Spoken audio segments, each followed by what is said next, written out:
ready. You guys? Okay. Good evening, everyone. I'm going to call to order this meeting of the Capitola Planning Commission. I want to welcome everyone who's here this evening and who may be watching from home. Just an announcement to begin. This meeting is being cablecast live on Charter Communications, Cable TV Channel 8, and AT&T UVerse Channel 99. It is being recorded and will be replayed next Monday and Friday at 1 p.m. on Charter Channel 71 and Comcast Channel 25. The meeting can also be viewed at the city's website at www.cityofcapitola.org. And tonight our technician is Lynn Dutton. With that, we will have a roll call. Please, Jackie. Commissioner Newman? Present. Commissioner Smith? Here. Commissioner Welch? Here. Commissioner Westman? Here. Chairperson Story? Here. Will everybody stand and join me in the Pledge of Allegiance? I pledge allegiance to the flag of the United States of America and to the republic for which it stands, one nation, under God, indivisible, with liberty and justice for all.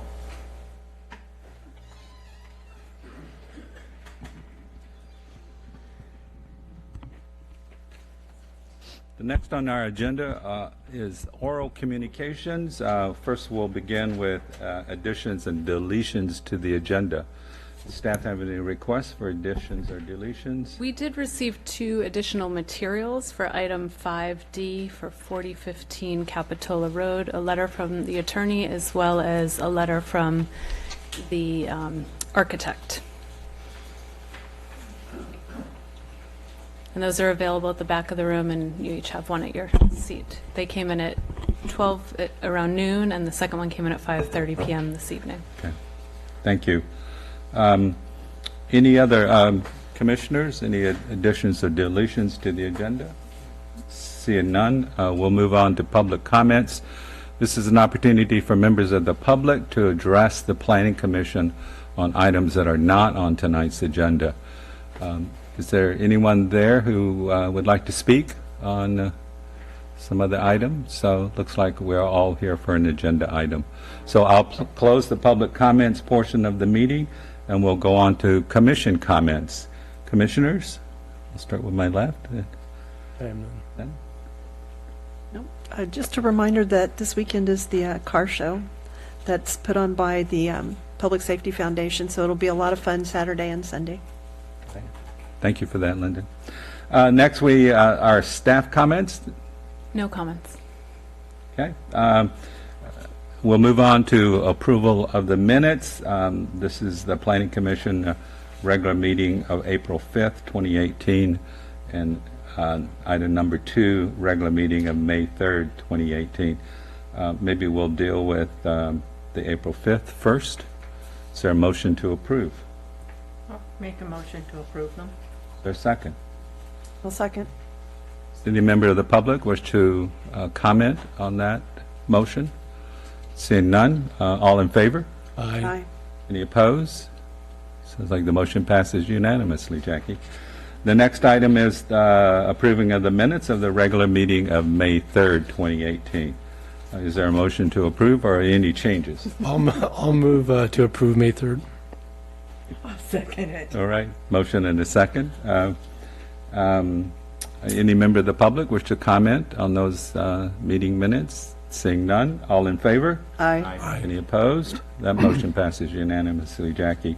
Next is our consent calendar. That's item number 4. These are routine and generally uncontested items. We have 2 on the consent agenda tonight. They're concerning 734 Orchid Avenue and 4795 Garnett Street. Is there any commissioner that wishes to pull one of these items? Seeing none, is there a member of the public that would like to pull one of these items for further discussion? Seeing none, I'm going to... Mr. Chairman, may I ask that you do them one at a time. Yes, I will do them one at a time. We'll begin with 4A, which is 734 Orchid Avenue. Is there a motion? I'll make a motion to approve as drafted. Second? Okay, there's a motion and second. Hearing no further discussion, all in favor? Aye. Motion passes unanimously, Jackie. The next item is 4B, which is 4795 Garnett Street. This is an application for a design permit to add a new roof. I will recuse myself from this due to property in the, within the distance. Okay. I'll make So, a motion to approve it. all right, thank you. I'll second that. There's a motion and a second. All in favor? Aye. Any opposed? Motion passes unanimously with one recusal. That brings us to the public hearings for this evening. And the first public hearing is 5A. And that's concerning a coastal development permit for property located at 620 Monterey Avenue. And we will begin with a staff report. Good evening, Commissioners. Before you this evening is a coastal development permit for the new school, for additional school buildings at 620 Monterey Avenue at the New Brighton Middle School.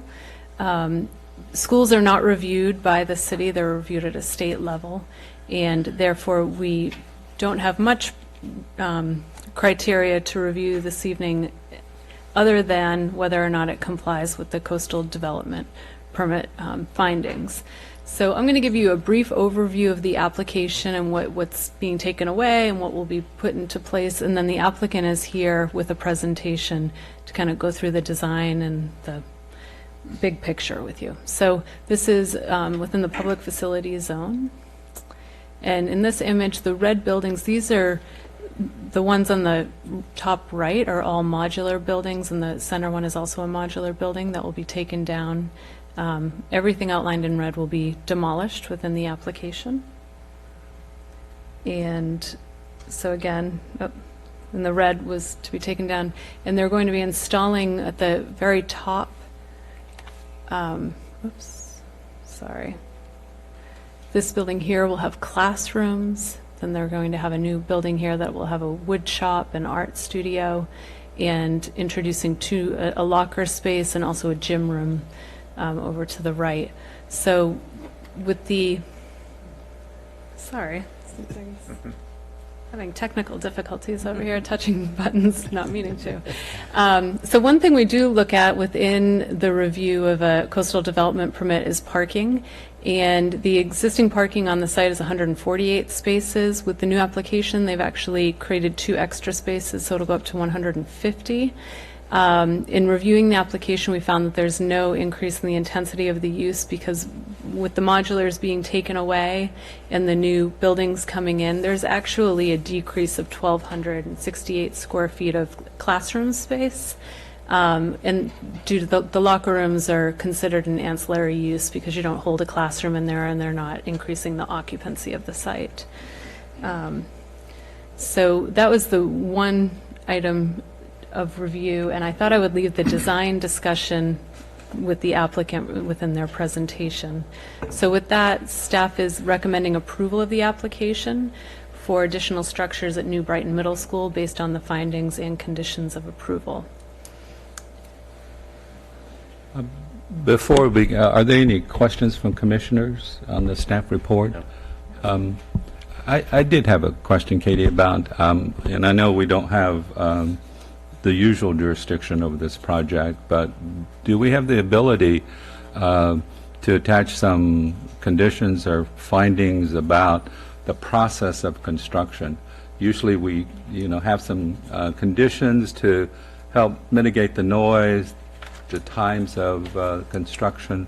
We can, and I noticed in a previous application at this site, we limited the hours Monday through Friday, and I want to say 8 a.m. to 5 p.m. Yeah. So we could talk to the applicant about. And so we do have the ability to You do have the make ability. those requests. Thank you You're for welcome.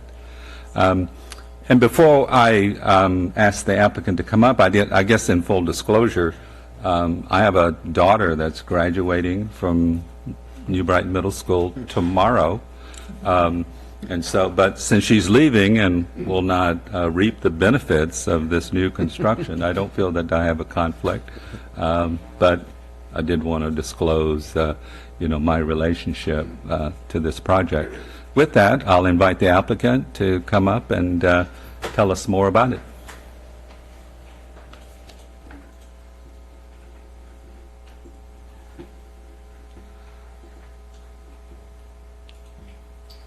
So my name is Andrew Fullerton. I work for Maddie Group Architects in Santa Cruz, in the Sash Mill.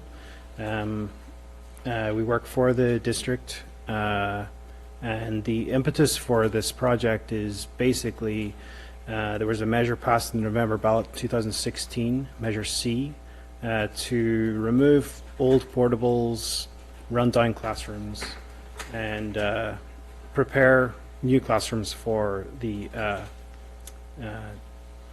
students incoming in the 2019 year.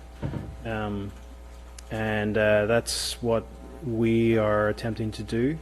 It's a very tight schedule, and as you'll understand, kids only have the summer off, and so the construction is going to take place starting fairly quickly here. I think also some groundbreaking has already taken place through summer 2019. So my presentation is going to be fairly similar to Katie's. This is aerial view of New Brighton School as it stands right now. The areas in yellow are portables that are going to be removed from scope. They're going to be demoed. Some of these portables were installed prior to 1980, and generally they have a 30 to 40 year lifespan if you're really pushing it, and we kind of are here. So it's a great upgrade for the students to get into new permanent classrooms that can last a longer lifetime and be a generally better teaching environment. Also involved, as well as classrooms, are some facilities that the school just needs to run its programs. They're currently running the physical education department out of 2 old portables. That's the little yellow ones right beside the large gym on your right hand side of your picture. Those will be replaced with a state-of-the-art locker room. We're also including a mat room for weights, that sort of thing, and a dance room as well. And that space can be opened up for large groups, that sort of thing. In addition, the yellow building to the right-hand side is a group of 4 classrooms. That's being removed. Those are old portables that were installed in part of almost the original school, the second iteration of the school in 1972. And those have outlived their use. They'll be replaced with a state-of-the-art art shop and also a wood shop with a general ed classroom in between. And then this was the master plan for the site, which was developed with the district, which shows kind of a future layout of the campus, where we feel and the district feels that it could progress to in the future. And this is a layout of what will be the new zero wing, is what is the classrooms towards the east side of the campus. 6 classrooms and restrooms, fairly standard, all with upgraded technology and good teaching spaces. And then these are the floor plans for the other 2 buildings. On the left-hand side, there's the locker room, 2 locker rooms, and the dance and mat room towards the south of that. And on the right-hand side, you've got the art studio at the top, the general ed classroom in the middle, and the wood shop on the bottom. and there's some 3D renderings of those spaces. The top picture there is the locker room and dance and mat studio. Bottom left is the view from Monterey Avenue towards the new classroom buildings. And the bottom right picture is showing the 3 classroom cluster with the art and wood shop. And you have any questions? No. I had one question. You heard me ask the question about, if we had the ability to, impose certain conditions just to protect the neighbors. I Sure. mean, it's about, the hours of operation, how early in the morning you can start, and measures to mitigate, like dust and things that go with particulates that go in the air. Does the applicant have any issue with those, or would that? We have had a couple of notifications from neighbors that have kind of spoken with our foreman on site, and those have been taken care of by the contractors. If there are any others, we'll endeavor to meet those. I don't have any recollection of any complaints about noise. It was mainly about dust on someone's birthday. I think they were having a party or something. Right, so. right, okay. So it sounds like that could be feasible, but, I mean, you haven't started the construction yet, so, Some construction has started to take place. There's been some ground clearing and Yeah. ground works. Okay. Well, thank you for your presentation. Are there other members of the public that would like to speak on this item? Seeing none, I'm going to close the microphone, and I'll bring it back to the commission for further discussion and action. I would like to clarify that the construction hours under the code are from 7:30 a.m. to 9 p.m. on weekdays, and on weekends on Saturday between 9 a.m. and 4 p.m. Yes, thank you for that, Okay. Katie. So what are the commissioners' feelings on this project? Well, I think it's a great project. It's nice to see these improvements happening up in New Brighton. Like you, I've had children who've gone through New Brighton, and it really could use some updating and some new classrooms. Those portables are pretty tired. So I'm happy to see that they're spending the money this way to improve the school. I agree with that. I like the design. I think it's a good fit for Capitola. I don't have any issues with adding the conditions about the construction. I think that's probably a good idea. Yeah, thank you, Lynn. I'm fine and in favor of staff's recommendation to approve the project as it is. Well, was there a second? I guess To I the could motion? make a motion to add the condition for our standard construction so that gets adhered to and the neighbors can know that and approve the project as otherwise drafted. All right. Thank you. There's a motion, I'll second it. and there's a second. With that, I'll call the question. All in favor? Aye. Aye. Any opposed? Hearing none, the motion passes unanimously. Congratulations, and thank you for bringing this project forward. It's been, the kids deserve it, and, and they will benefit greatly from it, so thank you. Now we'll move on to item 5B.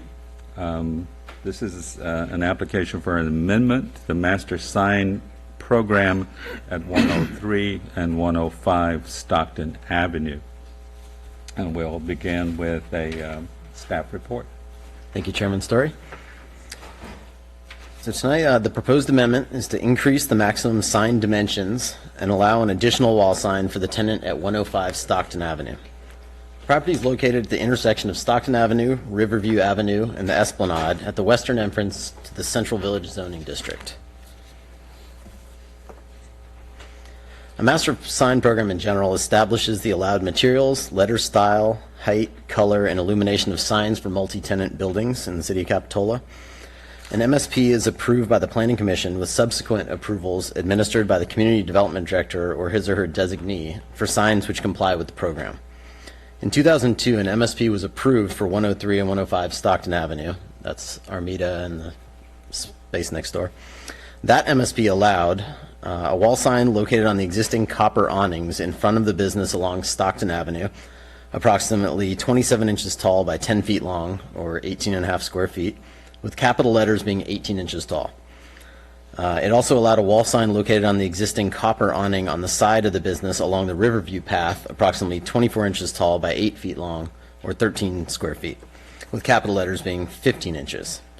The two current Armida wall signs, however, in the locations described, are both 24 inches high and 8 feet long, with capital letters less than 12 inches in height. The current application is the result of a code enforcement complaint. The applicant installed two signs at 105 Stockton Avenue without a permit. The two exterior signs are 32 inches tall by 96 inches long, or 21.3 square feet, and the MSP does not allow a wall sign on the east elevation along Riverview Avenue, so the two signs are out of compliance with the master sign program. The applicant is proposing two changes to the master sign program. One, allow the tenant at 105 Stockton Avenue to have a second sign on the wall adjacent to Riverview Avenue, and two, increase the maximum sign dimensions allowed under the master sign program to 32 inches tall by 96 inches wide, thereby allowing the signs that they placed. Staff supports the request for the second wall sign on the wall adjacent to Riverview Avenue because the applicant is on a corner parcel, and allowing a second sign along Riverview Avenue is an allowance that currently exists for wall signs on corner lots in the Capitola Municipal Code.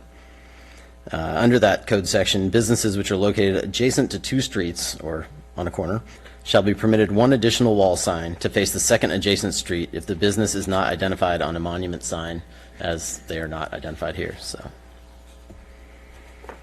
staff does not, however, support the request for larger sign dimensions. The proposed dimensions, which are illustrated by the non-conforming signs currently in place, are out of balance with the other tenant signs.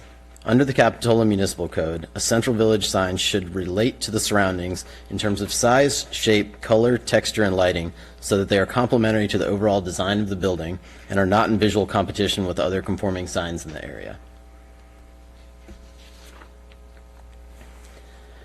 The old master sign program is also a little difficult to read, so what we decided to do is just sort of lay out a better formatted overall master sign program as the amendment. So the new MSP that we created involves several elements. One, each tenant is allowed to have two wall signs, or awning signs as that may be in this case. At 103 Stockton Avenue, signs may be located on the awnings on the south elevation along Stockton Avenue and the west elevation along Soquel Creek. At 105 Stockton Avenue, signs may be located on the awning on the south elevation along Stockton Avenue and on the wall on the east elevation along Riverview Avenue. Signs may be up to 8 feet wide and 2 feet high, which matches the existing Armida sign size. Signs may have up to 2 lines of text. Text in the first line shall be no greater than 12 inches in height, and text in the second line of text shall be at least 2 inches smaller than the text in the first line. Signs shall relate to their surroundings in terms of shape, color, and texture, so they are complementary to the overall design of the building and not in visual competition with other conforming signs in the area. Signs on the east and south elevations shall be attached to the top of the awnings, the way they currently are at Armida. Signs on the west elevations shall be attached to the wall. Signs shall be externally illuminated, and that illumination shall be down-directed and shielded to light, the signs only and not light trespass onto adjacent properties. And sign applications that comply with the master sign program shall be approved administratively by the Community Development Director.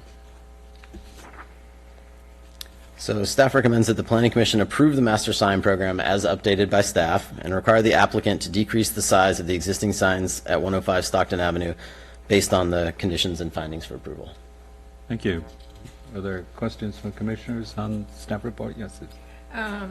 So with the new sign program, the existing signs that are there would come down and they would submit new signs to staff for approval, one on the front and one on the side that conform to this.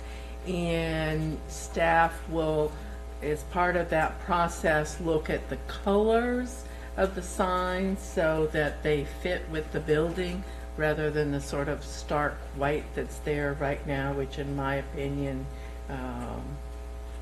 doesn't fit with the sort of character and color scheme of the building. So you will look at colors too. That is correct. Okay, thank you. Go ahead. Okay. First, the process here, it sounds like you drafted a master sign program for the applicant.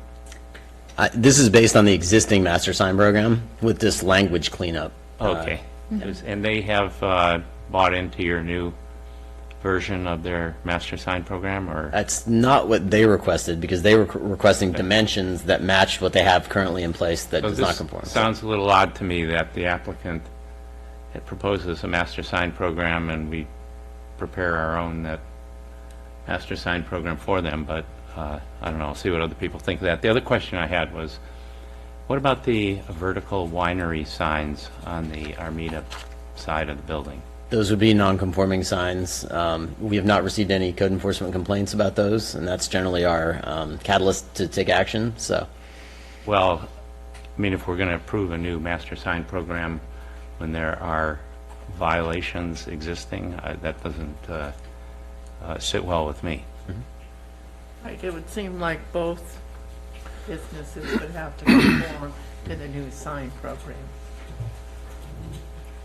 TJ? Did you have something for you? A couple of questions. One, these seem to be, I'm not one that's in favor of micromanaging, especially our staff, but these seemed, especially in the village, seem to be very personal to other businesses in the community, in the area. And I hate to see the onus put on our community development director to pick the colors and the signs. So is there any consideration of maybe making this a planning commission decision versus a community development director? Not, I prefer you guys handling the things you just handle, but these types of things, I remember we had a lot of discussion. Do other signs in the village come to us? Is that how it works? So currently, this is the only master sign program I know of in the village. All signs typically come to the Planning Commission, and that was something in the zoning code update that we did make an administrative review for signs, but not in the village. So all sign permits do come to the Planning Commission. So this is unique. We actually discovered the master sign program when the code violation came in, and the applicant originally brought in an application for a sign permit to come to the Planning Commission, but once we realized there's actually a master sign program here, we said, actually, you can't just bring in, you have to conform with this. And then he says, well, how do I get them to look at this sign, because this is what I'd like them to consider. So we then took these steps to amend, to clarify the master sign program. And Well, that would be one concern, is maybe, at least in the village, it comes to the planning commission. This is a somewhat sensitive discussion in the village, and we've denied, well, across the street, we denied the vertical sign after they had put quite a bit of money into it. So that'd be a concern I would have, is maybe having this come to the planning commission. that would be consistent. Public comment, I'll save my comments. Before we get to the public, I had a question about on 103, the second sign along Soquel Creek. How does that fit into our ordinance? I mean, it's not is that considered a corner? It was just approved as part of the original master That was sign part of program in the 2002. original- Yeah. And I believe the discussion in the minutes had to do with visibility for people coming across, Stockton Avenue, the bridge there into town. That was their Right. rationale for allowing that. Yeah, okay. Thank you. With that, I'll open this item up to the public. If members of the public wish to address the Planning Commission on this item, please step forward. Seeing none, I'm going to close the microphone up, and I'll bring it back for commission discussion and action. Could I ask Commissioner Welch a question about, so Were you Sure. trying to suggest that on the sign program that has been proposed by staff, that we keep the sign program and change the bottom line, or Exactly. simply get rid of the sign program and say all signs in the village need to come to the planning commission? You know, I actually, originally I thought just about changing the bottom so it's not administrative, but since this is the only master sign plan we have for the village, I could go either way. I'm open to either one of those. Is there a problem with doing that since we already have one master sign program? You know, we haven't discussed it with the property owner at all, but Well, that would mean we would be treating this master sign program differently than we have all our other master sign programs. And is the fact, well, the unique feature is that it's in the village, gives us sufficient findings to treat this one differently?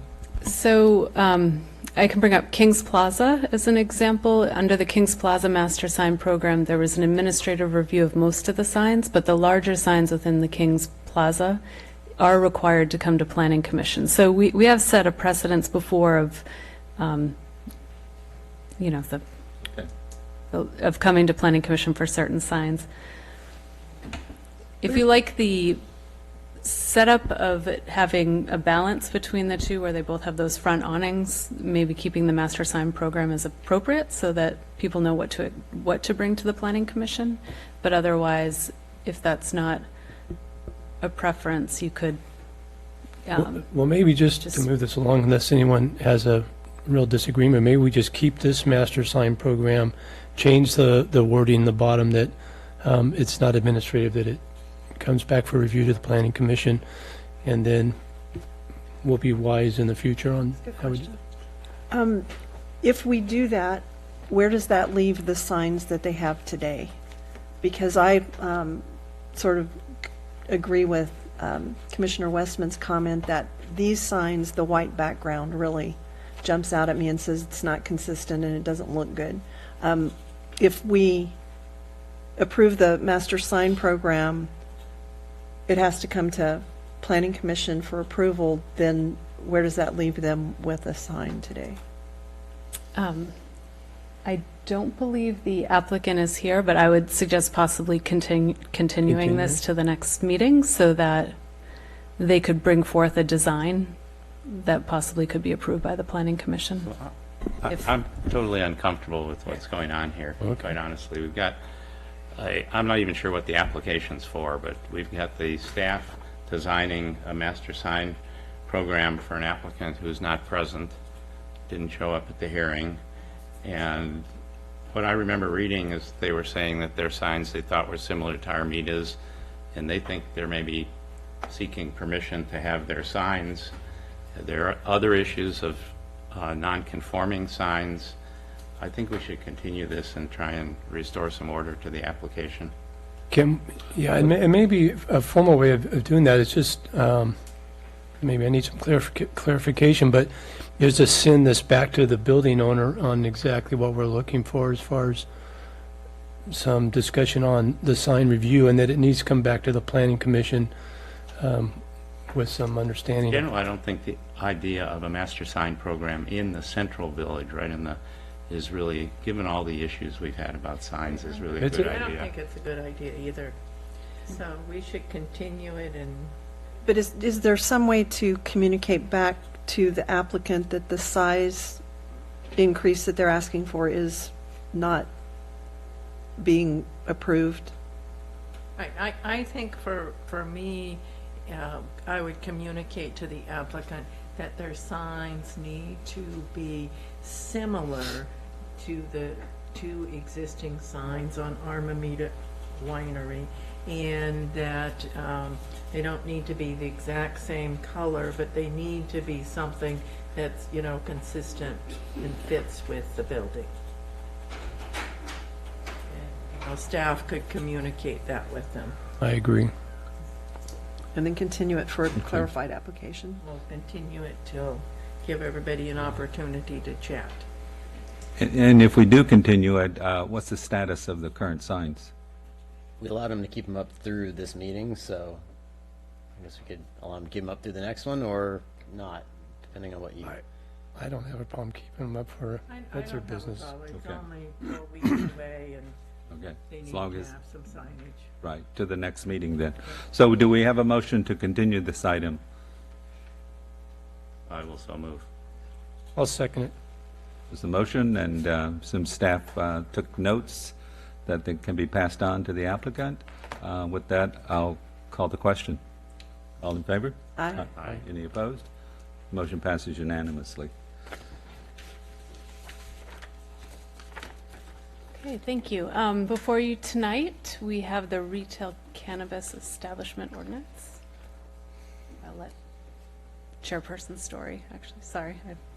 Oh, no, I I was going jumped to in. let You you. know, you're gonna let me run You off that? jumped Okay, in. Go sorry, for I it. just- Go for it. Jumped in. So at the last meeting, I provided you with an overview of the city council direction towards a possible adoption of retail cannabis sales in the regional commercial zone. And it'll be dependent on the voter approval. So quick overview, in 1996, Prop 215 for medical marijuana passed. In 2014, the city banned all commercial and cultivation processes for cannabis in the city limits. In 2016, Prop 64 passed for for recreational marijuana. And in 2017, the city updated our ordinance regarding cannabis to further ban commercial marijuana uses except for within laboratories. And more recently, after the direction in 2017 was, let's see what the state comes out with and then rethink this in the future. So more recently, the council has given us direction to move forward with a retail sales to be considered in the regional commercial district, but based on a community vote. So this amendment will only take place if the community votes for it. So the ordinances will include amendments to Chapter 9.61 to allow a retail cannabis license. This evening, we're reviewing an amendment to the zoning code to allow it within the regional commercial district. We'll also adopt a new marijuana tax ordinance, and that will be the item that goes out for vote, and amendments to the fee schedule for new applications that come in to be reviewed. And as I previously stated, the tax considerations will be on the 2018 ballot measure to impose a local tax.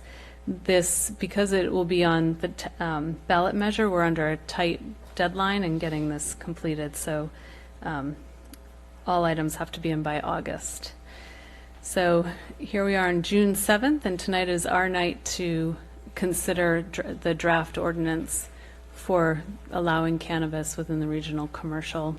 The City Council will review the first reading on June 28th, followed by a second reading on July 26th. And as you can see, there's one other meeting on August 10th in which they could consider, if they want additional information or anything, that it could be considered at that August 10th. It's the ballot deadline. So the three parts to this are the zoning code, which is what we'll be reviewing this evening, and the retail component for a retail cannabis license, which will be under the purview of the police department, which will include best practices, background checks, and the owner will be responsible for the permit, and the police will have the ability to revoke the permit or suspend it, and the tax initiative. So with a not to exceed amount of 10%, and the council will have the ability to adjust that that tax based on the market. So here you can see the where the regional commercial zone is. It extends north from Capitola Road. It includes Clares Street, 41st Avenue, and Auto Plaza Drive. I also included a regional map that shows the existing cannabis retail sales that are included within the city of Santa Cruz and the county of Santa Cruz, and the blue square is our small little section of the regional commercial zone within Capitola. So now we'll jump into the zoning code changes. So within the land use table of the regional commercial, a new land use type for retail cannabis establishments will be listed. Will require a conditional use permit with specific standards that will be outlined. Now we'll jump into those standards. Under the conditional use permit requirements, a cannabis retail license will be required, and that's a selective process that goes through the chief of police.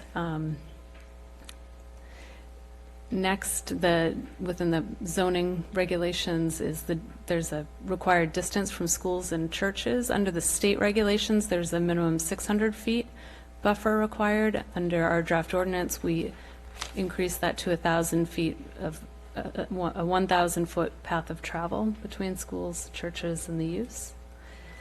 Also, we implemented a 500-foot buffer between other cannabis retailers. We're going to require independent access and specific sign standards. In looking at sign standards, I included 3 options. I went out with the chief of police and we went around the county and looked at a couple of the newer establishments that have come in. And in talking with them, they didn't seem bothered by the regulations within the county. They're really strict. I think it's up to 12 square feet. You're allowed to have 1 green cross, and it's very limiting, but it didn't seem to be a problem when talking to some of the business owners. So within the first option, it would have to comply under our regular sign regulations, so business name and logo would be fine. A maximum of 50 square feet is allowed in the regional commercial zone. Multiple signs would be allowed as long as it's under the 50 square feet and it complies with the sign standards, and it would be an administrative approval. And the pictures you're showing there are examples of? They're just examples of what could be. What could be, yeah, not what you but found.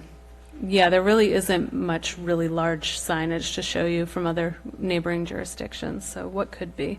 So under our code, you could have a wall sign as well as I guess you could have either a wall sign or a monument sign. But a wall sign could be up to 50 square feet if it has 50 linear feet of business. So. But on ours, we're saying that they couldn't have like the marijuana leaf there. They couldn't say cannabis on it. So under the option 1, they could. So any language or,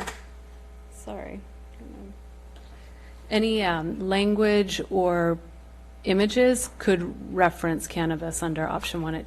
Option 1 is that they just need to comply with this city sign code, and any of these options can be amended. That one up there that says Starbuds, Yeah. is that in Santa Cruz County?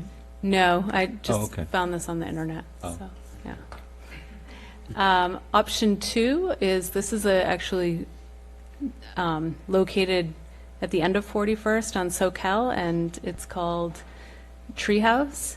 So within option 2, you could have the business name. There'd be no reference to cannabis through language, so this would comply, the Treehouse. You could have 1 logo or a green cross, and it wouldn't be limited to the logo or green cross that could reference cannabis. A maximum of 20 square feet, and it would require Planning Commission approval. Under option 3, you could have the business name, 15 square feet max. This is a little bit larger than what the county allows right now at 12 square feet. Illumination during operating hours, that's a standard I believe the county has. Planning Commission approval would be required, and this also states no reference to cannabis through symbols or language. So I've summarized all 3 of these into a table, and the next slide is just asking for you to select the sign standards that you would prefer and that staff recommends approval of, or a positive recommendation for cannabis retail establishments. So I have one question. There's no reference in the beginning to a distance from residence. And I know that most of our central commercial zone isn't adjacent to any residential uses. But I seem to recall over on Auto Plaza that we are pretty close. So I'm just wondering if we shouldn't mention in the code that it has to be a certain distance from residential use, as well as churches and schools. So I'm going to pull up a map. There's around Clares Street, so so the Browns Ranch is close. That's also in the regional commercial, so that would require addition, I don't think Browns Ranch should be able to have a retail establishment if we had a buffer. And also on the east side of 41st Avenue, all of the properties where McDonald's is and Whole Foods, they also back up to residential. So if we were to include residential, it would really further limit where cannabis retail sales could be. So, since we're talking about the sign portion of it, for me, I would like to make certain that we include something that, signage is other things that they put on the building as well. Like if somebody decides to paint a big mural on the side of their building to advertise that it's a, cannabis establishment or something like that. So I don't know exactly how to come up with that wording, but I would like to, have something that they can't put other things on the building, like murals or artwork. So maybe I can short circuit this. I mean, I'll see how the other commissioners feel. I'm not getting yet why we should treat this differently from any other sign as a design issue because of the product. I mean, I would just apply whatever sign design rules we have to this, just like any other business. So do we want to hear from the public first? Because I think okay. they may have some Okay. concerns about that. We probably should open the public hearing before we go too much further. Good Are point. there any other questions from commissioners? I'll wait till after we get Yeah. public input. I have. Was that the conclusion of That the- is the conclusion. So Staff staff report. would like direction on signs and the ordinance overall, and then we suggest a positive recommendation to City Yeah. Council. But I did have a question, Katie, about these options. They seems to be a distinction between the signage and the business and the logo. Is the logo, is that included in the maximum size in option 2 and option 3? Yes. It is, okay. So if they have a cross, it's going to be either limited to the 20 square feet or the 15 square feet. And you can further, if you'd like to limit the size of the logo, we could take that a step further as well. Okay, thank you. With that, I'll open this item up to the public. If there's members of the public that would like to address the commission on the proposed our cannabis ordinance, please step up.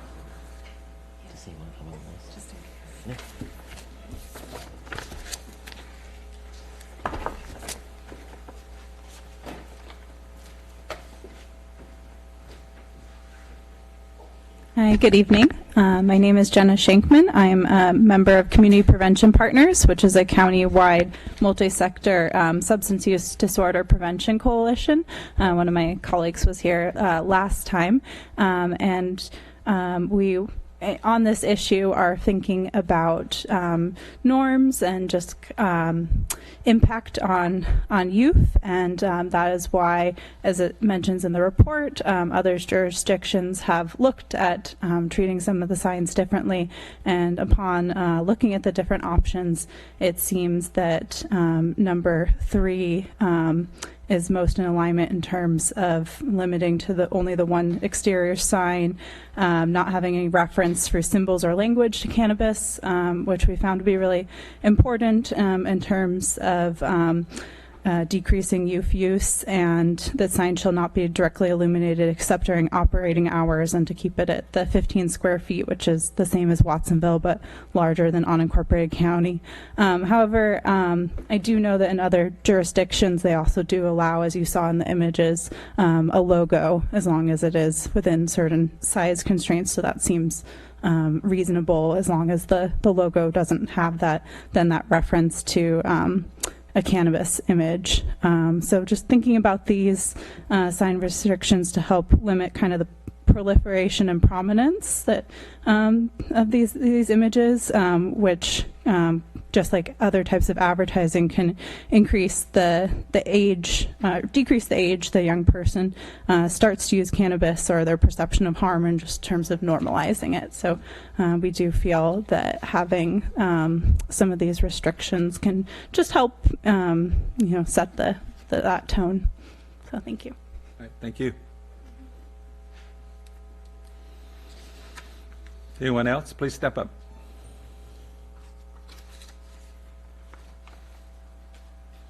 Good evening, Council. My name is Gina Cole. I work for a nonprofit agency in Watsonville, Pajaro Valley Prevention and Student Assistance. We are members of the Community Prevention Partners as well, and we've worked very closely with CPP, Community Prevention Partners, on a number of different issues. We work on with tobacco. We're very familiar with tobacco retail licensing. We work with them with alcohol issues, and as cannabis has emerged and the adult use has passed and become a part of who we are as Californians now, we've done a lot of work around that. We work very closely with industry folk. The two signs that you showed, Treehouse and Kind Peoples, are both folks that we've worked with for the last, how long, Jenna? Like 3 years, 2 years? Yeah. So industry folk here are very much in tune with the, I guess, with public health needs and with public health concerns, especially around youth access, and youth influence.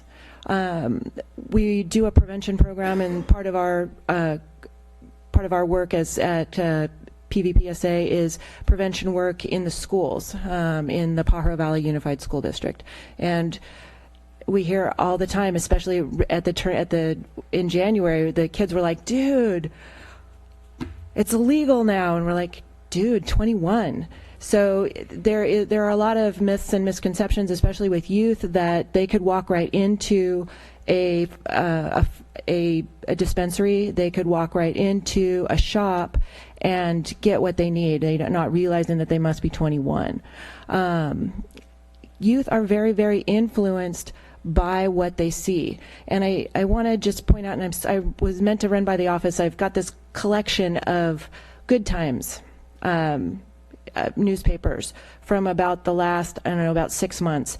And it's interesting to see, we actually wrote a letter. Some of the early advertising in January, some of the providers were actually showing marijuana leaves in their full page ad in the Good Times. And we actually wrote a letter to the Good Times that wasn't published, but we noticed that after that letter, stating this is a little bit over the top, most of their advertising has been toned down. They will have gone to the Green Cross. One of them has gone to, instead of a marijuana leaf, it's it's surfboards. It's green surfboards. It looks still kind of like a marijuana leaf, but it's not. So it's not as blatant, because we do know that youth are influenced by that kind of advertising. And so that's kind of our concern. We do recommend that you go with the sign 3 option, to really not necessarily, people already know what it is, they know what it's there for, and it's, again, youth influence and social norming. We need to really be concerned about that. Thank you. All right, thank you.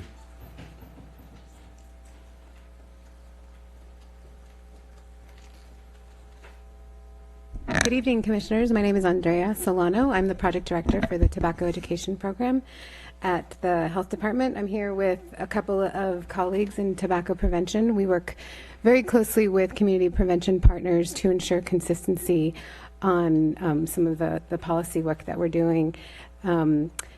and related to alcohol, like Gina mentioned, tobacco, and now cannabis. So you may or may not be aware of this, but recently we've seen an explosion in popularity among flavored tobacco products, particularly in electronic flavored products like e-cigs, vapes, and Juul. And these all come in a variety of fruit and candy flavors. They come in colorful and child-friendly packages. Recent studies tell us that these are very popular among young people. In fact, over 80% of young people who ever used tobacco started with a flavored product.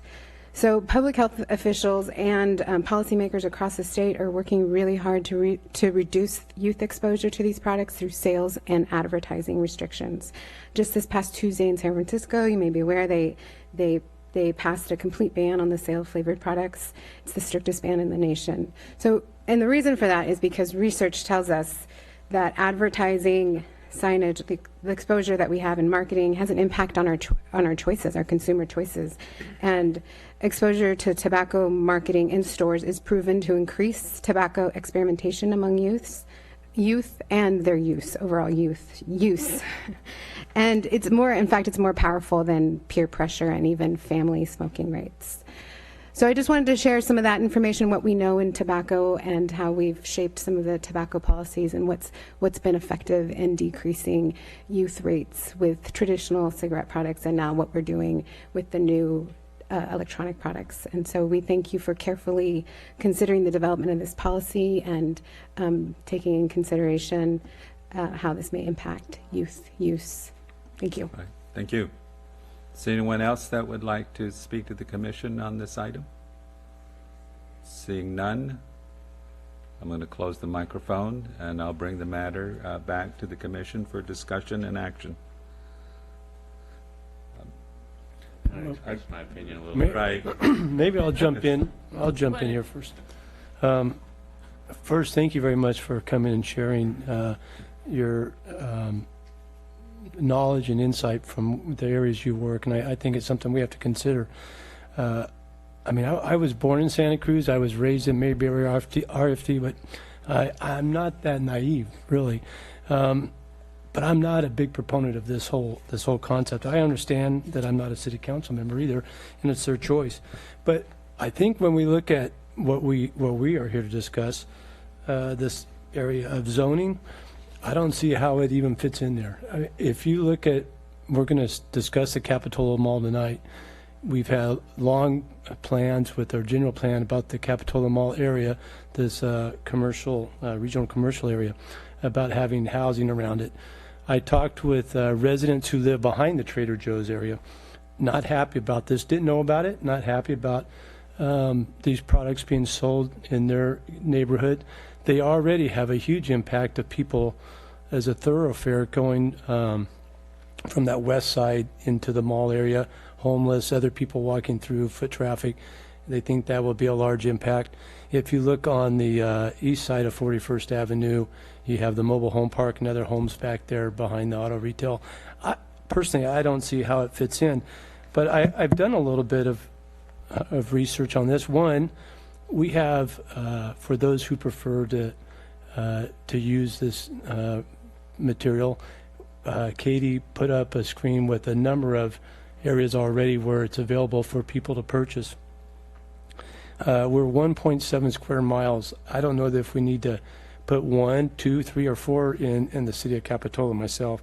But if you look at what's happening, we're fortunate because we have some people that stepped out before us, Colorado and Washington, and they're already seeing some large concerns. Colorado Springs, 23% homeless increase since they put this their marijuana in recreational marijuana available.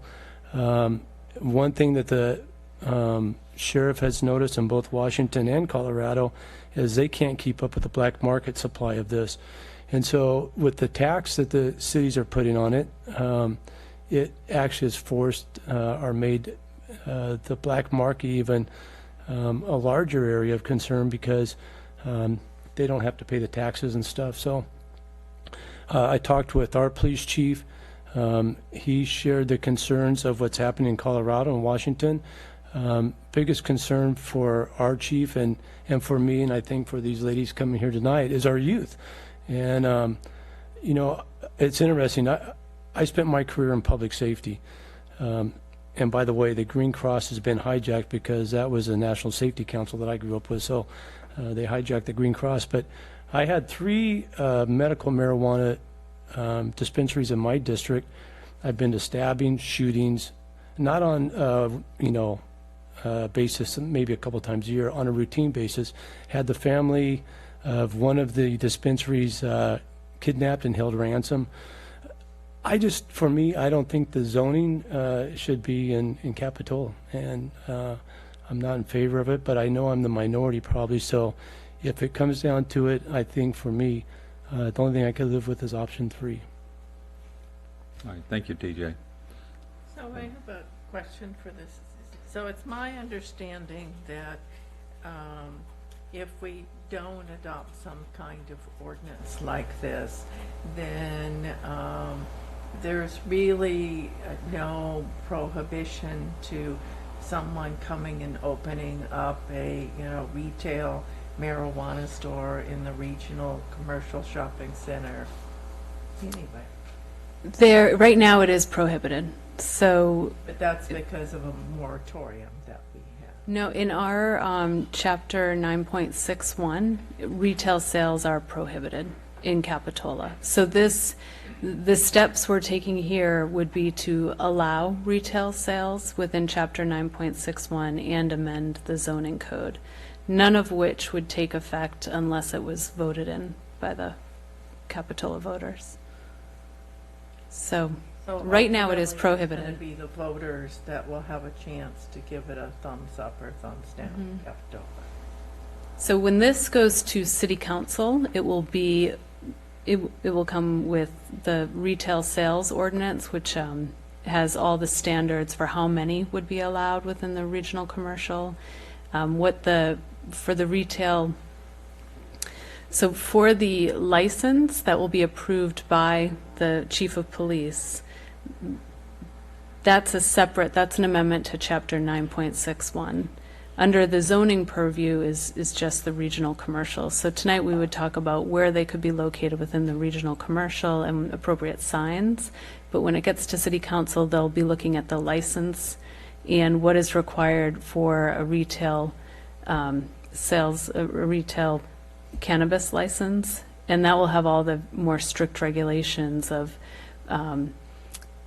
making sure that all best practices are followed, that there's background checks, that the correct safety measures and cameras are in place within an establishment. I just have one more question. We're talking about, you know, in the information that you gave us, limiting them to 500 feet from each other. Do we have any estimate or idea about how many could go into the regional commercial district if we use that standard? So the area of 41st Avenue from Capitola Road to Route 1, or to the city boundary, is, I think, a little bit over 2,000 linear feet. So in that instance, if you were to put one at Bank of America and one every 500 feet, you could possibly get 4 in along 41st Avenue. But that's not including, like, Brown's Ranch could possibly have one. The building at Auto Plaza Drive, where you come in, the old Kia building. So and across the street. So I would say you could at least get probably 7 or 8 along the corridor. And I could map it to get a better estimate. But the council had talked about 1 to 3 in their initial discussions. Thank you. Yep. Any other questions or comments on this item? Linda, you want to weigh in? I'm gonna weigh in on this one because I have sort of looked at both sides of it. The thing that makes it difficult for me is the recreational part of it, because I think that being able to have access to medical cannabis has become more and more of an acceptable thing, and I think that that's a good thing. I too had a lot of several residents that indicated concern over having retail sales of marijuana close to their house, for the reasons of, I don't know if there are regulations like there are with cigarettes. You can't be within a certain, distance of a business and be smoking cigarettes. Now that it's legal for adults to smoke marijuana, that was a concern that I heard from them. So if the ballot measure gets approved by the majority of the people in the area, then in my mind, it's a product like other products, and I think that people have a right to have the name of their business on their sign and that it get treated the same way. But at the same time, we've learned from cigarettes that the Camel Man attracts kids, and so having the right to design a logo could wind up putting our youth in harm's way, the same way cigarettes did, and look how long it's taken us to get a handle on that one. So I understand Commissioner Newman's position that we shouldn't treat this any differently, but at the same time, I'm much more leaning towards option 3 and limiting it, or option 2 with a green cross and not a logo and no additional artwork on the building, the sign, because you go to Santa Cruz and you see t-shirt print shops that have these great big murals that have been painted, that give them a different kind of presence that could be very attractive to our youth. And so I don't want to get into designing people's logos. The only way it seems to me to prevent that from happening would be to limit it to a green cross and the name of the business, which isn't exactly one of your choices up there. So those are my comments. Thank you. I'll go one more round, just briefly. It's all very interesting discussion, but I'm not seeing a lot of traditional planning commission issues here. I think there are issues for the city council, issues for the voters, general policy, society policy issues, but from a planning standpoint, I'm having trouble seeing where we really fit in here. So I'm inclined to apply the same rules as we apply to any other business in terms of design and signage and facade and et cetera, which are the things that we traditionally deal with. Well, I think that the whole signage question is a typical, sort of planning role that we have. And for me, I would go along with option 3 with the idea that there would be no additional artwork allowed on the building. And then, as our community development director said, it's the council who's going to deal with the other issues and the police department. So, Well, I just wanted to say that I support option 3 as well. so I would make a motion that we go along with option 3 with no additional artwork. And could I ask a question about, we had talked about this being in proximity of residences. Part of the standards was that it wouldn't require a 1,000-foot buffer between the dispensary and any schools or churches. Could that include any residents? So 1,000 feet from any residence would extremely limit where these could take place. I was going to bring up that we do have a standard for drive-throughs now that is a 100-foot buffer from any residence. So it would make it that, Brown Ranch could not have them. The buildings such as that are set back on the east side of 41st could not have them, but it would, I think, 1,000-foot buffer may be too broad. Too broad? Okay. But if, well, I would encourage the city council to look at maybe some buffer Okay. as it relates to residents as well. And I agree, you know, this is the bigger issue is for the city council to handle, but I think it is one of our purview to give guidance and our opportunity to talk about the signage. And just in short, I think it's important, I mean, this is a huge social change, and I think it's important to tread lightly. I mean, this is still a federal Schedule I substance, and I think those are the reasons why we want to be cautious and maybe protective of, not only children, but other people in the society who maybe need some time to adjust to this, and let's see what the impacts are. And if we're going to do that, let's do it with some discretion. And I think that that's the reason why I see Ed about having different standards for this product as opposed to any other products.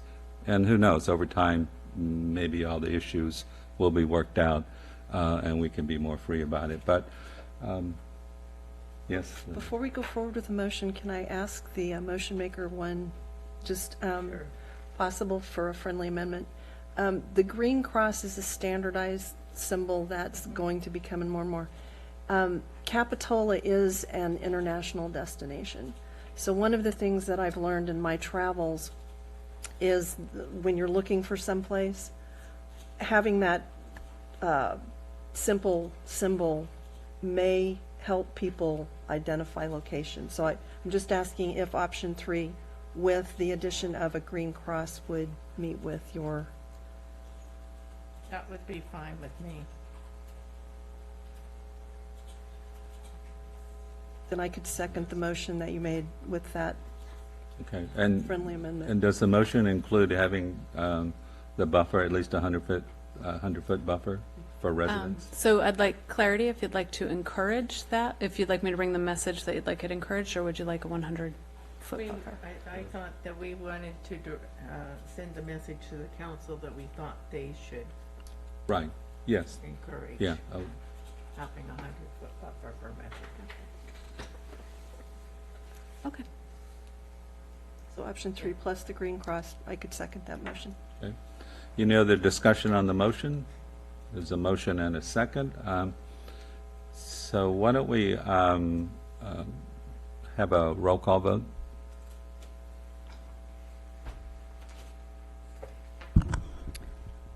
Commissioner Newman, No. Commissioner Smith, Yes? Commissioner Welch, No. Commissioner Westman, Yes. Chairperson Story. Aye. The motion passes 3-2.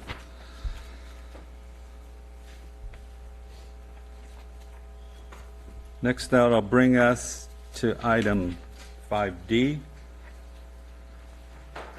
And this is a design permit application to remodel the Sears building at the Capitola Mall and to convert the space into 3 separate tenant spaces with updated exterior facades. The retails proposed are Sears, TJ Maxx / Home Goods, and Petco. So we'll begin with a staff report, please. Thank you, Chairman Story and Commissioners. So as just stated, the application before you this evening is for a master sign program and a design permit for the Sears property at 4015 Capitola Road. It also includes a phase 2 with development pads, one along 41st Avenue and one along Capitola Road. In this image, you can see how the tenants will be divided within the proposal. So the Sears building will be divided to include a TJ Maxx and a Petco. And here you can see the 2 4,000 square foot pads that are proposed. These are the phased approach to the pads. They have not submitted design permits or actual land uses tied to these pads, but they're conceptual, and in discussions with the applicant, they would be willing to put some conditions upon having to stub out the pads and have applications in process in order to do the final occupancy of the new tenant spaces. None of that has been completely worked out, so I don't really feel comfortable tying any conditions to it at this point. But in one meeting with them, there was discussions of yes, they would be amenable to, within the phased approach, having conditions tied to getting into that second phase before occupancy of the first phase.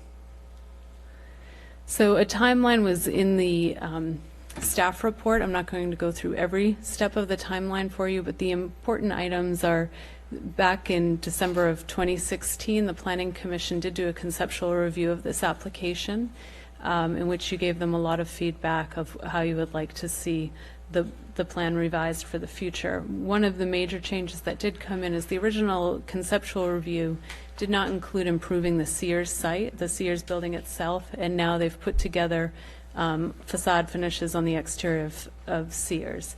They've also updated the plans to include a couple bike lanes, and the phase 2 paths are there, and also improvements along the facades. We've gone through 2 series of incomplete letters, and we've had a few meetings. Back in February 28th of this year, I sent out my second incomplete letter. There were some emails in between the time that the application was resubmitted explaining that we're in the process of adopting the new code that would pertain to this project, and that I would need more time. Unfortunately, in that letter, I did not deem it incomplete. So on May 9th of this year, very recently, the applicant's attorney sent in a letter stating that they'd like the application deemed complete under the Permit Streamlining Act. So in review of that, the applicant is correct that an incomplete letter was not sent out within the 30 days. So therefore, we accommodated and worked hard to get them on the agenda this evening. In the meantime, another important factor is that the environmental site assessment was provided to staff last December. I sent that out for a second party review, in which it came back stating that the work that was done was not for a full facility closure of the site. It was to remove one of the joists at the time, and that permit no longer applied. And to move forward with a full facility closure, you have to go back to the county and have and pull the proper permits for a facility closure. So I informed them of the that they still needed to complete the ESA. So we're here tonight reviewing their application, and due to the Permit Streamlining Act, and there still is not compliance with the environmental review of this from the county, and I'll get into that in a little bit. So I'm going to give you an overview of what they are proposing. Tenant B would be Petco, 11,000 square feet. Here's the exterior of the proposed Petco.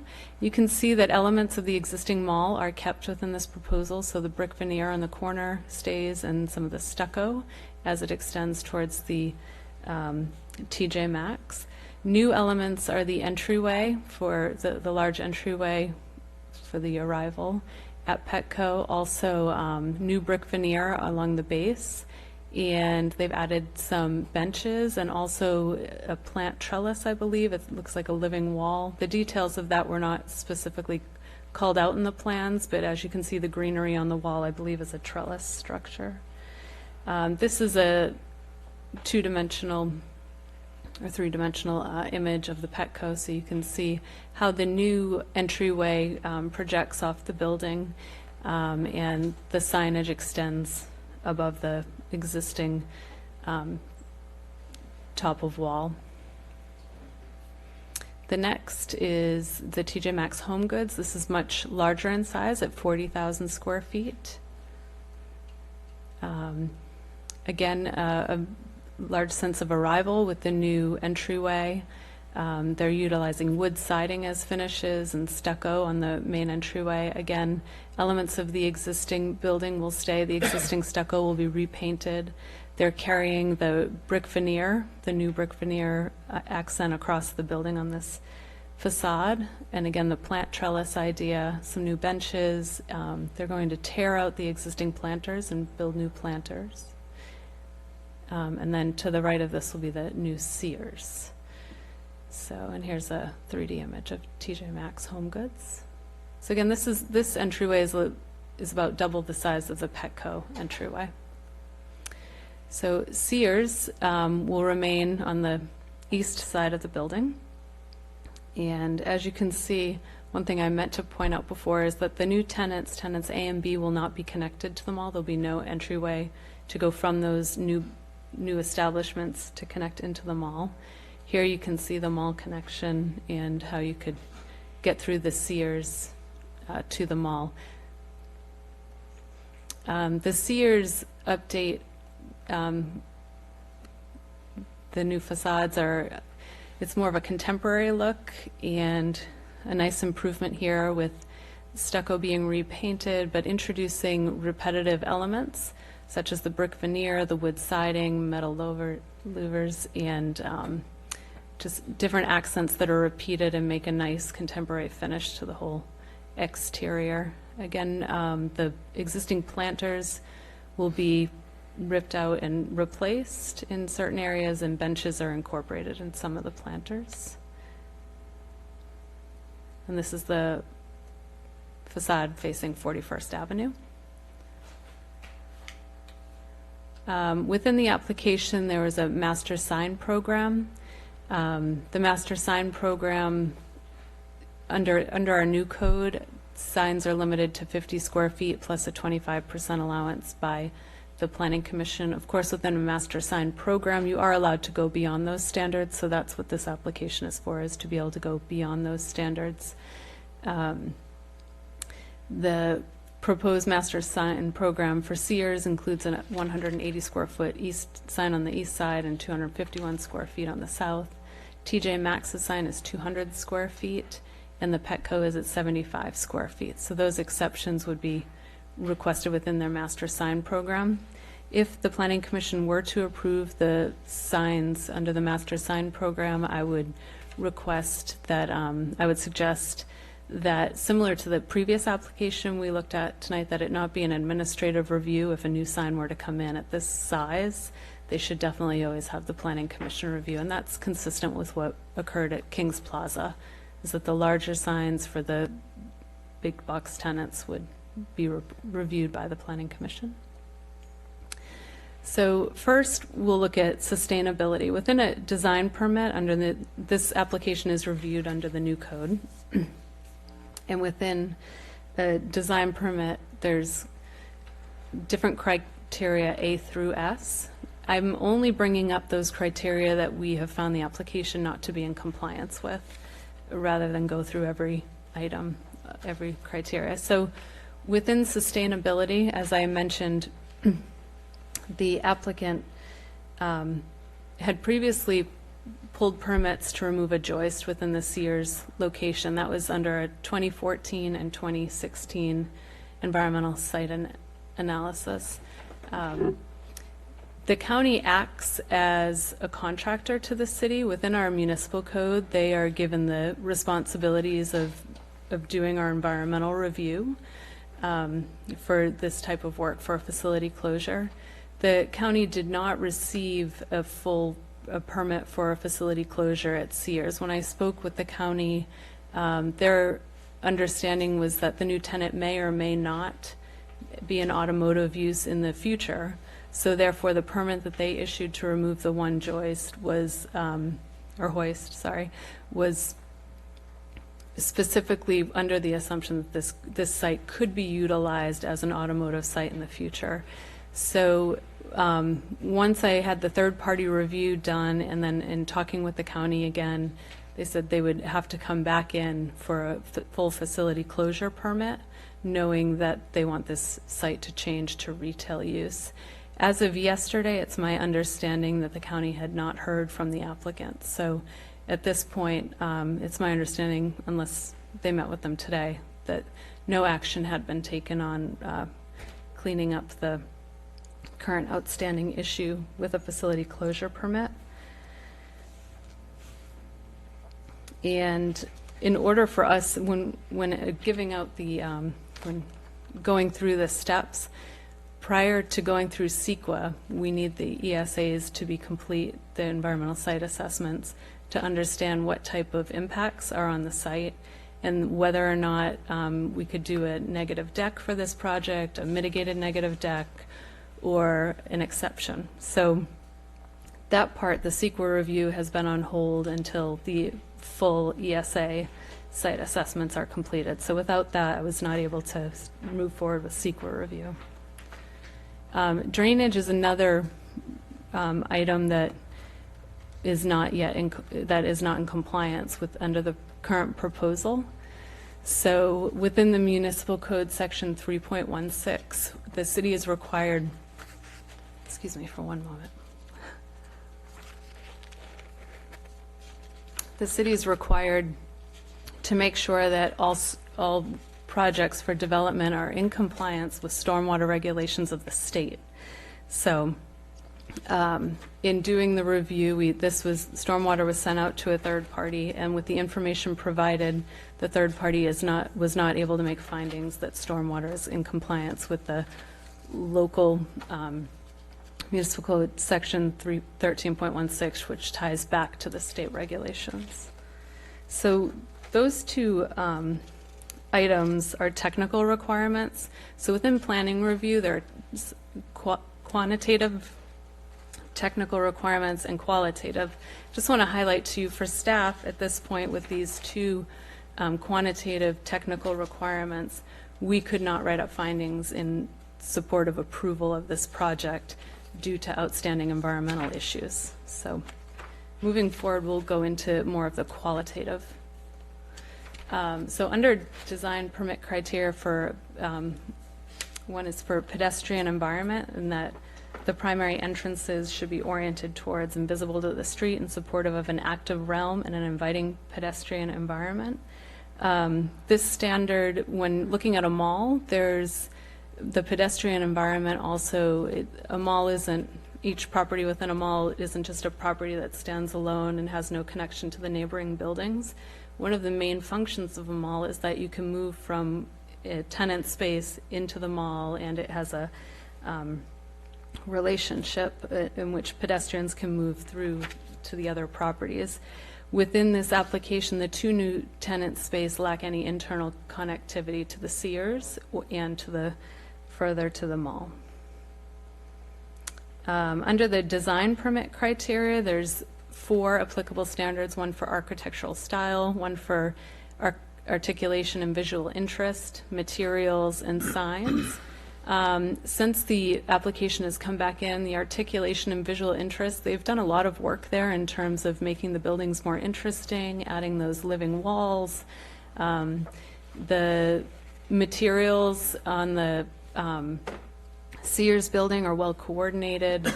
The signs within the Sears building kind of fit in with the Sears building, but as I stated prior, the Petco and TJ Maxx signs, it seems like the design is more about the signs than the architecture. But the Sears building was finished with a contemporary style. There's great articulation and visual interest as you move around the building, and repeating the materials and really creating a sense of an architectural style overall. When we look at the TJ Maxx and the Petco, the architectural style, to get into that, is it should be compatible with the surrounding and built natural environment. It is an authentic implementation of appropriate established architectural styles and reflective of Capitola's coastal village character. I think this is the one standard that this really lacks. The architectural style is really undefined. It's more of new, really pronounced entryways to these two structures, but you could not define what the architectural style is to this. I'm unable to, other than it creates a great background for very large signs. They've kept the same, the old mall facades of the brick. They're going to repaint the stucco, but really it doesn't create a true architectural style. I think Sears kind of did define a new architectural style. So moving out of design, we'll now talk about parking and access. So the parking areas should be located and designed to minimize visual impacts and maintain Capitola's distinctive neighborhoods and pedestrian-friendly environment. Safe and convenient connections are provided for pedestrians and bicyclists. So within one connection that currently is not well done, and we talked about this, I think, at the conceptual review process, but there's a lack of connectivity that is safe for pedestrians between the Sears and the Target. So during that conceptual meeting, it was suggested to improve that connection. That was not included in this application. What was included were 2 new bicycle lanes, one off of 40th Avenue and one on 38th Avenue, to bring bicycles safely to the Capitola Mall. In the review of this application by the Public Works Director and looking at our bike paths and some of the RTC language for the future build out of the mall, the Public Works Director would like to see bicycle paths on both sides of each of the major entrances to the mall, as well as a path that's connected going around the mall, as that would be consistent with the general plan and Capitola's goals for the future. So,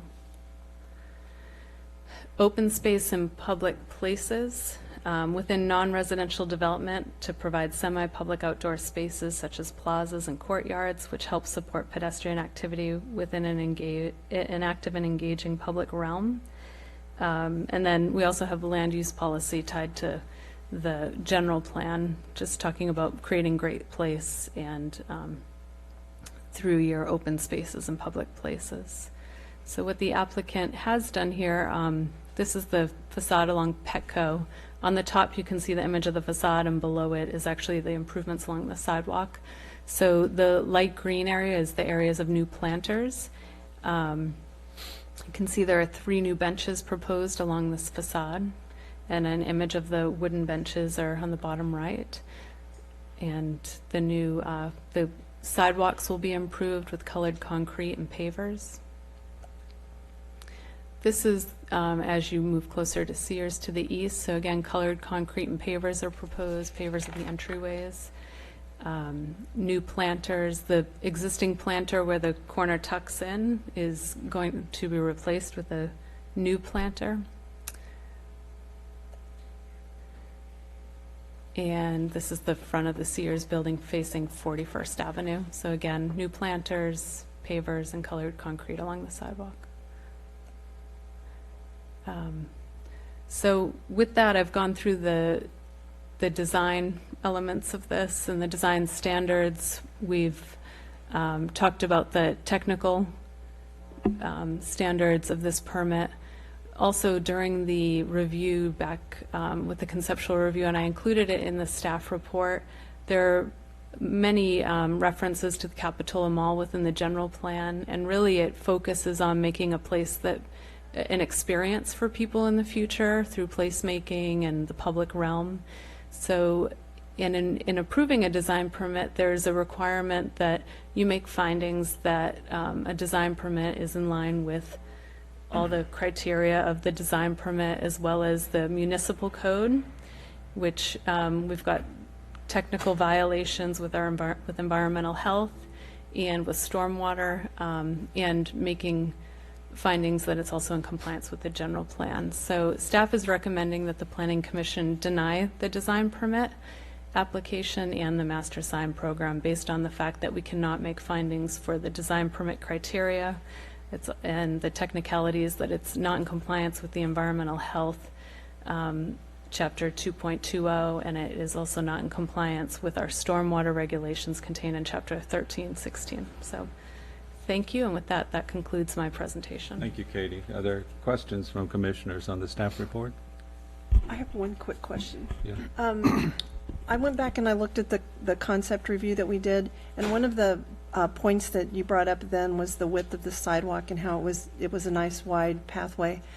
I didn't see a lot of detail on the planters and how big they are, but were you able to get a kind of an assessment that the sidewalk is wide enough in those places to accommodate the planters that they're suggesting and still be a wide pedestrian-friendly sidewalk?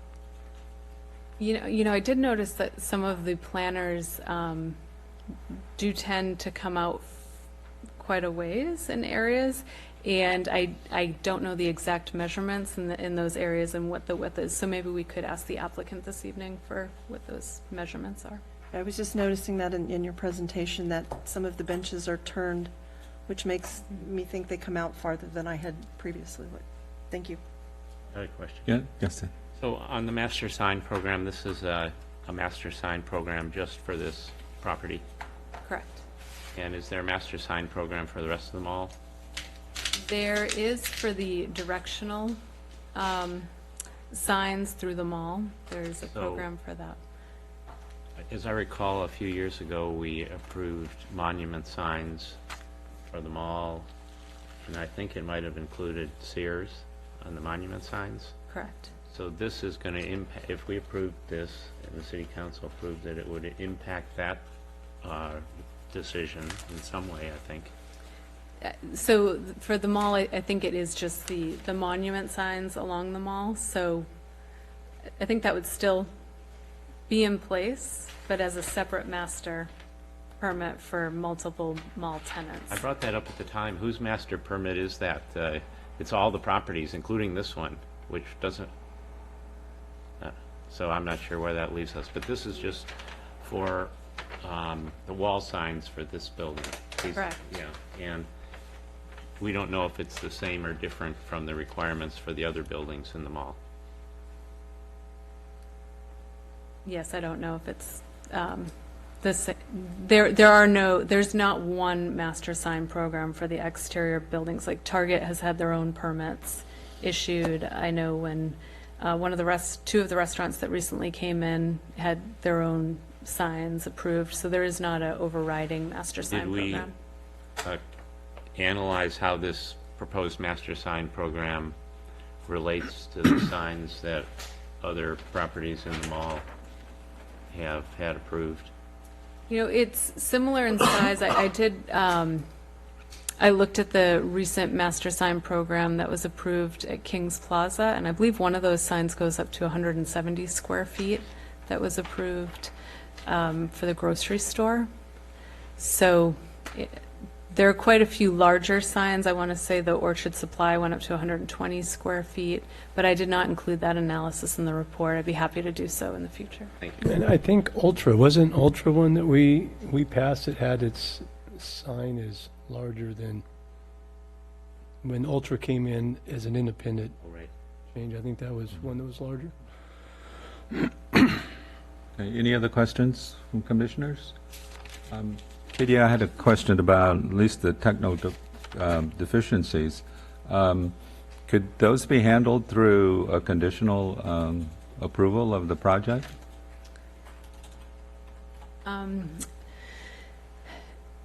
At this point, stormwater, I believe, could, because stormwater, but they wouldn't be able to move forward with a building permit without stormwater. Right. The unknown environmental impacts tied to the facility closure, really, I wouldn't feel confident about attaching any CEQA-related findings that there's no environmental impacts tied to this property through a condition without having the full site analysis and knowing that they've come into compliance with a facility closure. Right. So. Thank you. With that, I'll open it up to the applicant and, of course, anyone else in the audience that would like to speak to the commission on this item. Yes. Thank you, and good evening, Commissioners. I want to first thank the planning staff, Katie. I also want to thank the city attorney for moving this matter forward. As you know, we've been at this for some time. We originally started this in April of 2016, and we've been working in earnest for the last 2 years to try to refine the application, to try to answer staff questions. Obviously, based on the staff recommendation, it's at least staff's view that we're still not there. We do think we've made a lot of progress on this project. I think the one item that I'd like to open with, and by the way, I'll mention that the full team is here tonight. We're here to answer your questions. We're here to be helpful and informative to try to refine this and make sure that everybody's comfortable as we move forward. Please. Sorry to interrupt, but could you just state your name for the record? Yes, my apologies. Yes, my name is David Waite, and I am Land Use Counsel for the applicant. Thank you, David. For Seritage. Thank you. I think the one item that is a little bit of the elephant in the room, so to speak, because it sort of has come up at every meeting we've had on this project, which is the relationship to this project to a larger mall redevelopment plan. The city has a lot invested in a long-term plan, a long-term vision for the redevelopment of the Capitola Mall. And suffices to say that the city's own plans, its general plan, its vision plan for the Capitola Mall, all recognize very specifically the incremental nature of how these projects have to proceed. And at least by one indication, this is a fairly straightforward application. We're demising the Sears property into 3 tenant spaces, and we're putting new signage up for the new tenants. And that signage, as you know, for a lot of retailers is somewhat formulaic. There's not a lot of flexibility, so we're kind of trying to work with that format for these tenants. But the point is that it's a fairly straightforward application from the standpoint of what we're doing. We're not changing the footprint. We're not building new buildings. We're not adding major amounts of new infrastructure.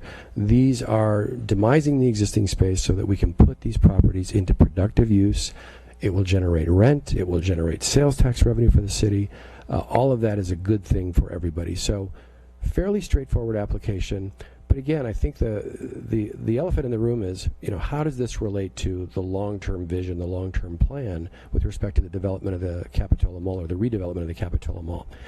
And the answer is that when you sort of hoist that on the petard of Seritage to say, how does this plan relate to and how will it be consistent over time with a long-term redevelopment plan? The answer is we don't know because there is no plan. And the problem is for us, when we approach Marilyn Geyer and we say we're moving forward, we've got to put our property into economic use, we have to make an economic return on this asset. We can't anticipate their timing, we can't anticipate what they might do. Now let me say this. We absolutely need to cooperate with them on whatever the long-term plan is. There are REAs in place. As you know from the staff report, we went to Marilyn Geyer. We got their approval. They have consented to every element of this plan, both from a design and a facade standpoint. They have no issue with it. In fact, they support it. So probably the best evidence in terms of that long-term consistency and that long-term vision is Marilyn Geyer's conclusion that nothing that we are doing is inconsistent with what they may want to do long-term.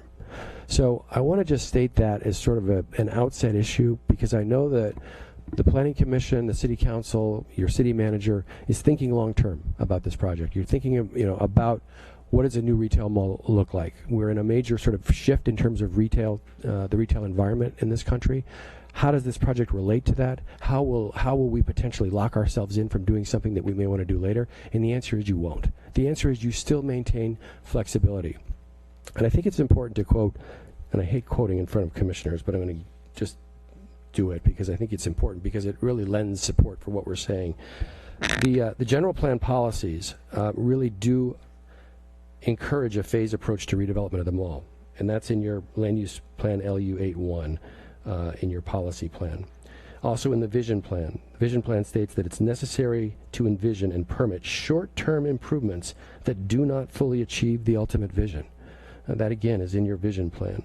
Specific policy 1.9, allow property owners to make modest improvements that will not conflict with the long-term vision for the property. Policy 2.3, a phased approach to redevelopment of the mall.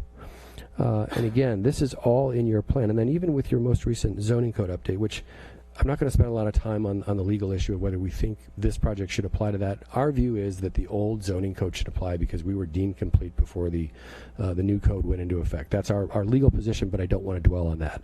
But what I do want to say is even under your new plan specifically states that major redevelopment of the mall may require a rezone, plan development, specific plan development agreement, or similar process. We all know how much time that takes. It takes 2 years just to do a facade improvement and a demising. Think how much time it's going to take with a long-term plan with development agreements. So those take a lot of time. So I want to just state that at the outset, that we don't believe that anything we are doing will in any manner compromise the city's long-term vision for this asset. You maintain that flexibility. These are multiple property ownerships. You've got Macy's, you've got the Kohl's, you've got Marilyn Geyer, you've got Seritage and Sears. So you've got these multiple interests that are all aligned to make a successful mall. And we all have to work together over time. But that shouldn't mean we should stop. Now, we have to keep these assets moving. We have to keep them productive. We have to keep economic returns coming off of them. Okay, so enough on that topic. I want to just talk briefly about the master sign program. Katie is correct. We are applying for a master sign program. That allows us the flexibility to go beyond the hard limits of 1 square foot per 1 linear foot into your code, and we're requesting that. Katie acknowledged that our sign is in many respects consistent with other retails in terms of size and scale. I can have our architect talk about some of the more design elements that have been incorporated into the sign element. I want to talk about the hazardous waste issue for a moment, because we obviously the first time, by the way, we received the letter from the county was when it came in the staff report. We hadn't seen it previously, even though it was issued on the 17th. But apparently that was issued at Katie's behest because she contacted them and said, what's up with site closure? A Phase 2 environmental site assessment, which is in your packet, was completed for the evaluation of the contamination at the former Auto Bay facility. That Phase 2 investigation included the first permit for the removal of the lifts, and then it also included a very extensive subsurface soil investigation for all the other lifts which were subsequently removed. We got a closure letter from the county after that Phase 2 was submitted to the county. Our assumption was, we're closed, we're done, we don't need to do anything further. Now, it appears, and again, we're investigating this, we're trying to figure out what the miscommunication was. It appears that the county is now saying that we needed a permit to apply for those subsequent closures. And we're going to take a look at that. We're not saying we don't have to get that permit. If we have to get that permit, we will get that permit. And we will get the site properly closed under the regulatory oversight of the county. We're committed to doing that. We have to do that. We have to do that for our tenant. We have to do that for a host of reasons.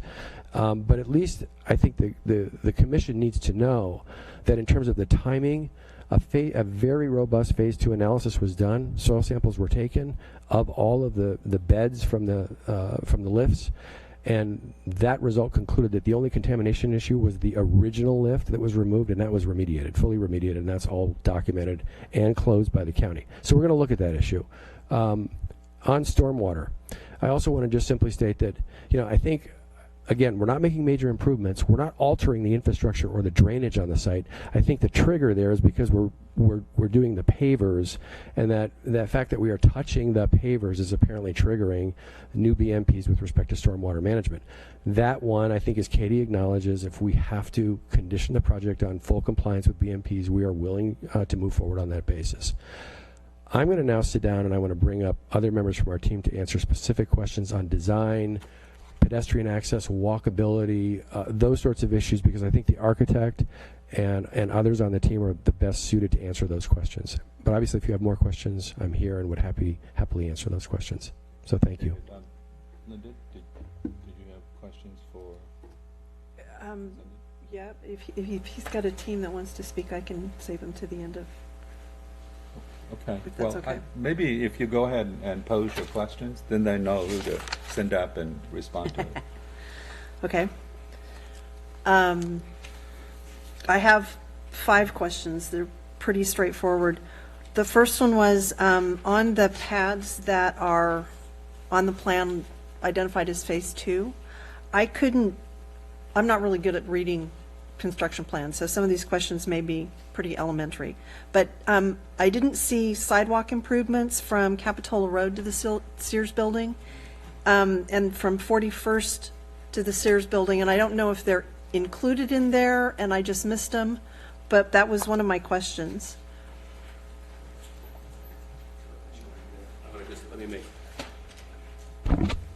We're going to answer that question, preambular answer.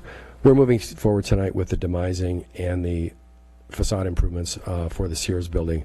As Katie alluded to, we're going to come back on those pads. This is going to be a later phase. This is phase 2, but we're happy to answer your question. Hi, my name's Craig Chin with ADC. I'm the architect, and I've got the flash drive that's got the whole package. Could I plug it in here and we can look at those Sure. exhibits? No, and if you just want to say yes or no, Oh, okay. that would be at this point simple enough for me. Okay. So are there sidewalk There is, yes. There's That- sidewalk improvements. that come all the way in from the street to the The building? one on Capitola does, the one on 41st does not. Okay. But we enhance that with outdoor patio seating, outdoor plaza, a nice little note on the corner that brings you into an existing path of travel that takes you into the mall property. Okay. And obviously, it's a second thing, but I was wondering if there's any kind of a target in your mind about Phase 2. Is it tied to some time after Phase 1 finishes, or is there any general?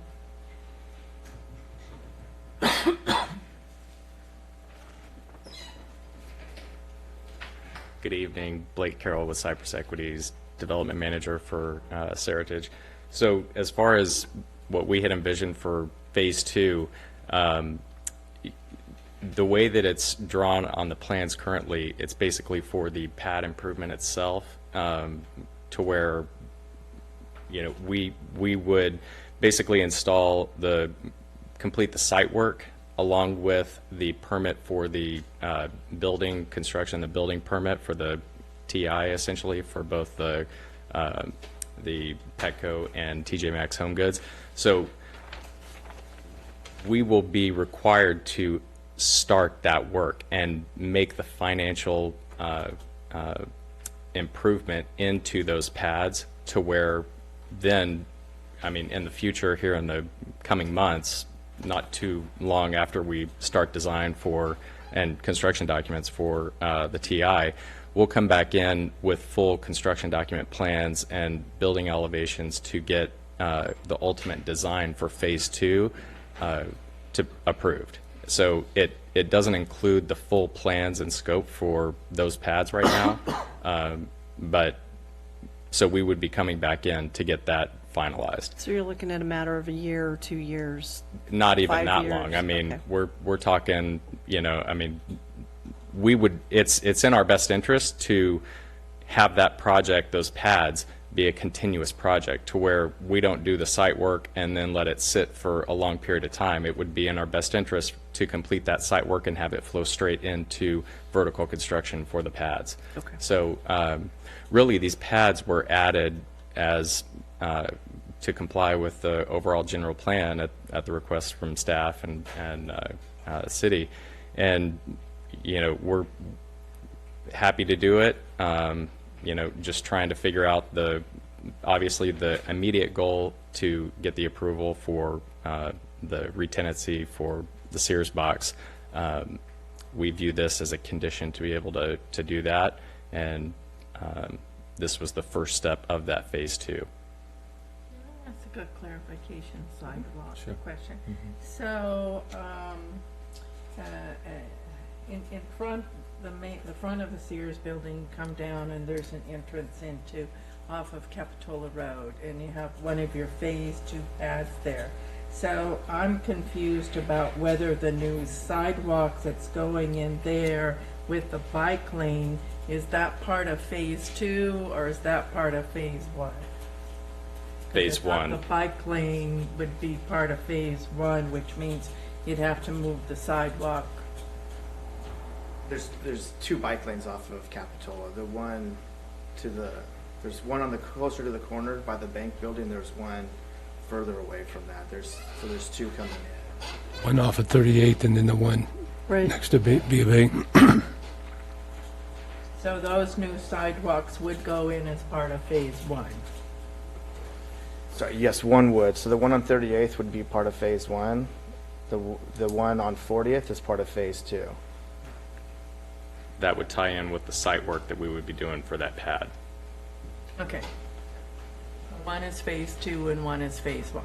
Okay, got For it. the bike lane, but the sidewalk that doesn't exist on 40th today. There is a sidewalk that goes in on 38th. Right, Correct. Okay. Just, so any site, okay, got it.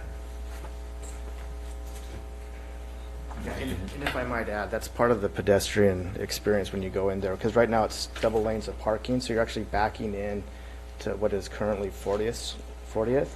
So by adding the bike lane and adding the sidewalk, it's actually making it safer than what it would be if you just put a bike lane in there with the parking the way it's striped. So we've adjusted a lot of that area there to make it a lot more pedestrian friendly. So when you're coming in off of Capitola, you get as close to the Sears building and close to the mall as you possibly can without interfering on the greater side of the parking.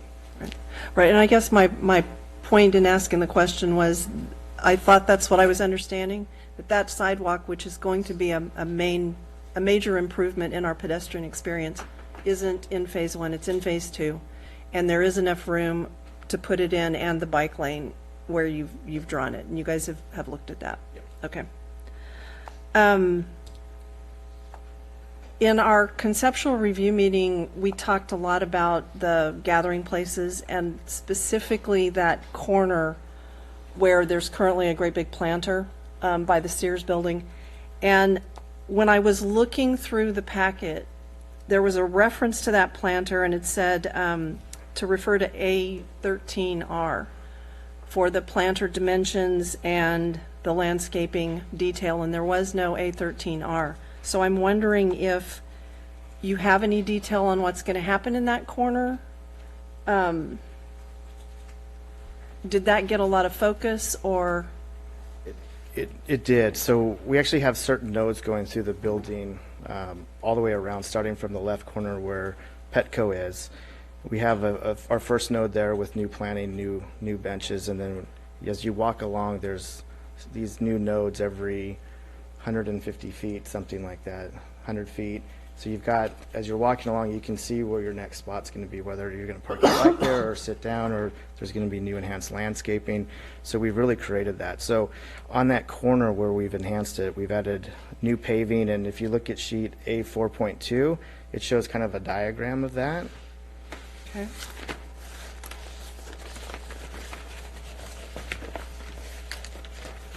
And the idea was to create it where you're going to have bench-style seating, so as you're sitting there waiting for people or joining other people, there's activities that you can sit there, adding in a better shade tree that provides better shade for the pedestrians as they're in that area.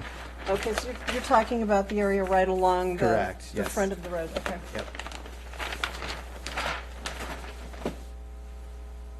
Okay. And then past that, as you look through there, you can see there's either enhanced paving or there's new planters that are proposed. So there's always something else happening, and everything is designed to be at a pedestrian scale. So we don't have really contextual or really highly textural elements really high up in the air. We have them lower where people can see them and experience them. So the pavers, the wall, the wood that's on the side, the stone that's now on the side where you can touch it.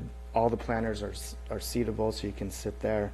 So the whole idea is to create, really a pedestrian-friendly environment as you go through. Even though it's only 3 stores and three main tenants, as you're walking through there, you really get a different feeling as you're going through from the tenants' frontages to the void spaces, which are now enhanced with paving and planters and green screen. So there's always something happening. It's not big blank walls like there is now. Okay, and it's low. And that leads right into the next question.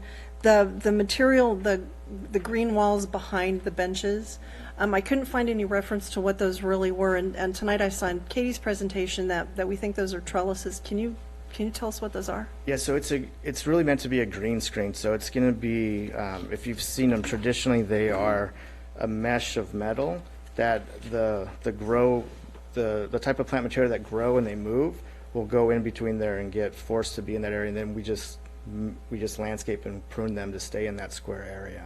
Okay. So it's meant to grow through this, not a vine that's going to crawl up a wall. It's actually in a cage, and the cage helps direct where it's going to go. So you don't have it coming up over the building and going sideways. It's really meant to be manicured and kept in a certain space. Okay. I'm not familiar with those. It sounds like a pretty beautiful thing. Yeah, they're nice because they control it better. Okay. Last question. And I think I'm right when I say the north side of the Sears building, which is on the main entrance into the mall. So if you walk straight in, I didn't see anything on that wall. Is that wall just going to stay the way it is, or is it going to? Yeah. So that wall, yeah, it's that Yes. little section right there. So our building is actually right on the property line, so we're not able to actually build anything over it. So what we're doing is enhancing it with different paint. In areas where we can add different other material, we can do that, but it's there's no room. So we weren't enhancing that like we were everything else because we just don't have the space to do that. Are the windows going to be opened so there's some transparency there, or are they going to be covered up? I mean, right now it's a pretty ugly scene walking It's down dark, there. yeah. I don't know what Sears' plans are for that. And those are my questions. All right, Sam, thank you. you. So with that, you guys want to go ahead and conclude your presentation? And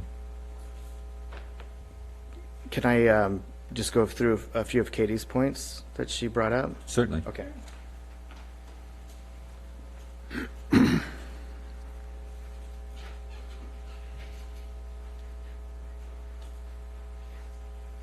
So this is a great one just to leave up here. So the connectivity to the mall, as we discussed in previous meetings, it's impossible to get TJ Maxx or Petco to get access to the mall because where Sears is, you have to get to their loading dock, which is on the far left-hand side. So at one point we discussed putting loading docks in a different area, and the answer was no, we don't want loading docks off of Capitola or off of 41st. So our only option is to keep it where it is in that back truck loading dock corridor.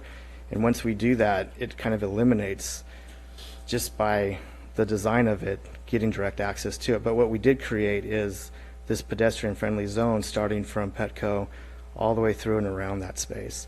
So while we don't have direct access to the mall, we do have a great experience going around the property to get into the mall. The connectivity to get to Target, we discussed in numerous meetings. It's impossible to do now because of ADA. It's not, the slope and cross slope is too steep, where if we provide a path there, we're going to get hit with accessibility issues because you just can't get there. It's physically impossible to get there with the grading that we have now. So we can't connect that, because once we connect it, we have to provide accessible path to travel there, and we frankly can't do it physically. It's impossible. And then the parking areas, I don't remember, I wrote that down, but you had a comment on the parking areas in your presentation. Parking areas? Yeah. I know that I had requested just a sheet that would lay out exactly your calculation for parking. Oh, okay.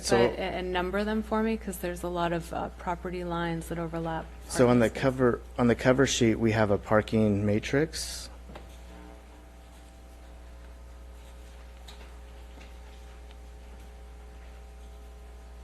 So if you zoom in, it's kind of in the center.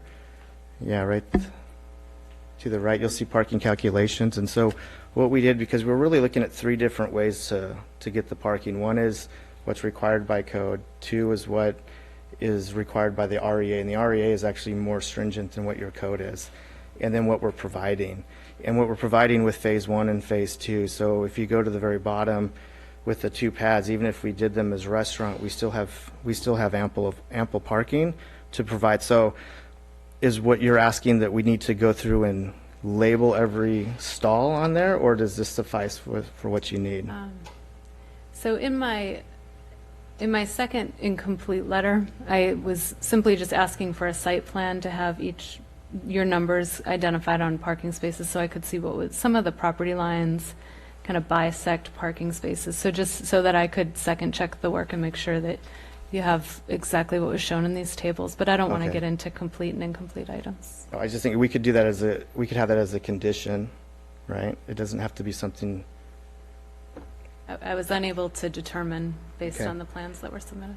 So. Then open space and public space was one of your comments as well, and I think if you go to the site plan, we've enhanced as much open space as we can in phase one.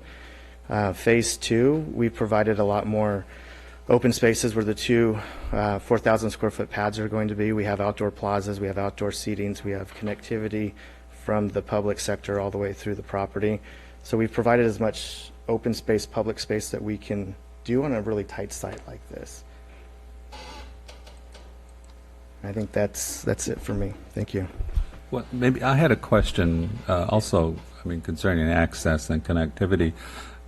Just what's the rationale for being part of a mall? There's no access to the mall from the interior of these premises.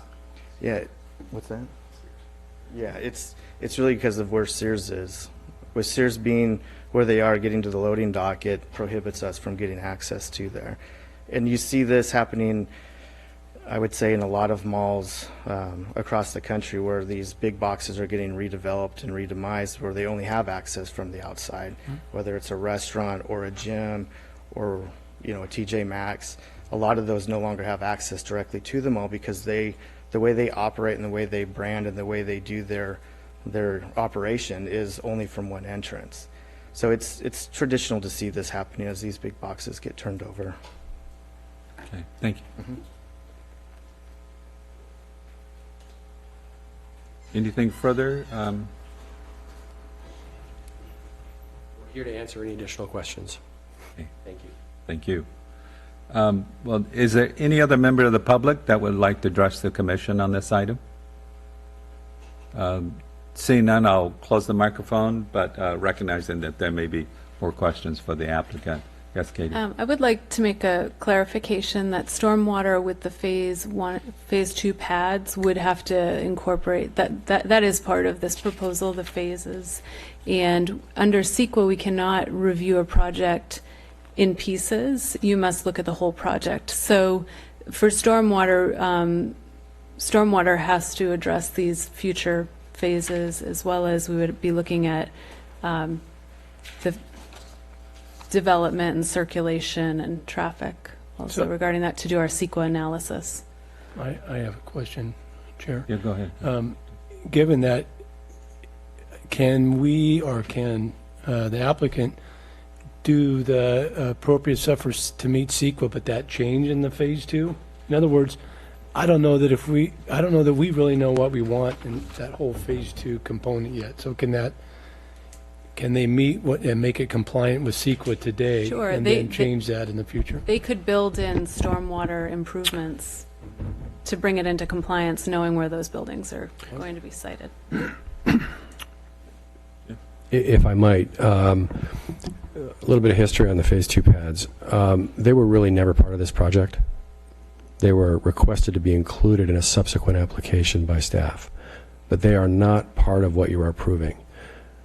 Without the pads and without Katie and staff's acknowledgement that stormwater is potentially impacted by the development of those pads, if they're not part of this project, which they really shouldn't be considered part of the project is exempt from CEQA. There's a very clear exemption. Your city attorney can advise you on this with respect to existing buildings, demising, facade improvements. This project is exempt under CEQA. And so my recommendation is take the pads out. The pads should not be part of this project. They were included at staff's request, faithfully, by the applicant, but you're not approving anything tonight with respect to the out parcels. So let's just not approve anything, take those out, and this project should be deemed exempt under CEQA. Very simple. Okay, I have just a little comment. You know, Mr. Waite, one of the things in this process is you brought up, you read our general plan, you brought up some of the components of that are expected in our general plan. That's a phased process, I get that. We take small increments, I get that.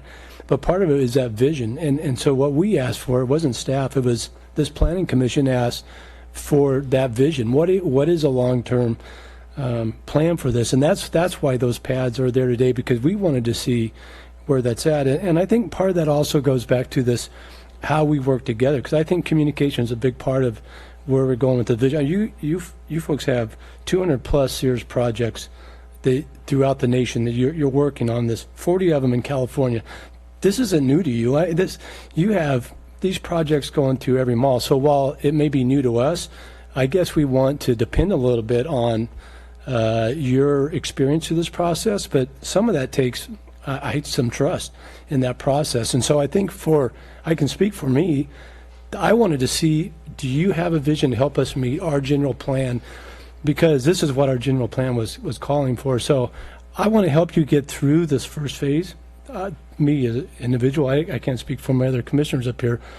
And that concept, that vision of the phase 2 is part of that moving forward through the process. So however we can work out CEQA, we have an attorney, you apparently have this experience. I think that's great, but we needed to see that. I need to see that to feel comfortable and move forward.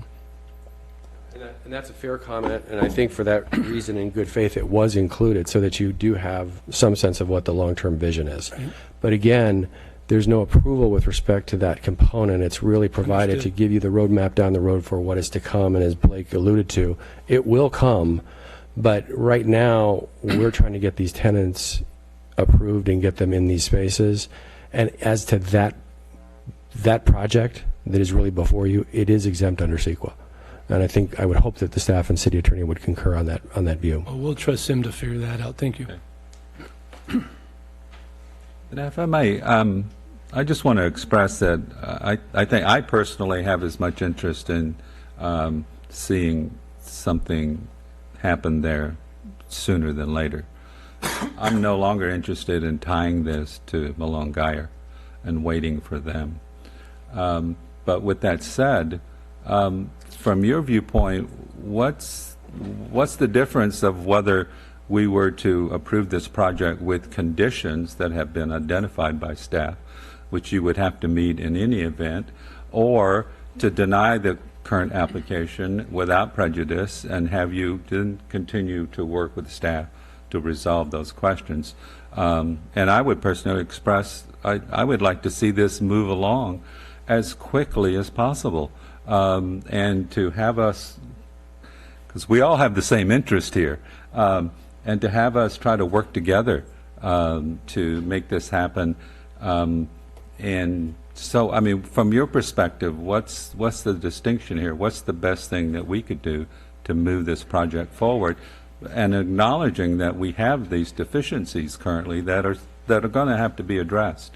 Yeah, I think you put your finger on it. There, at this point, we've been at it for a couple of years now.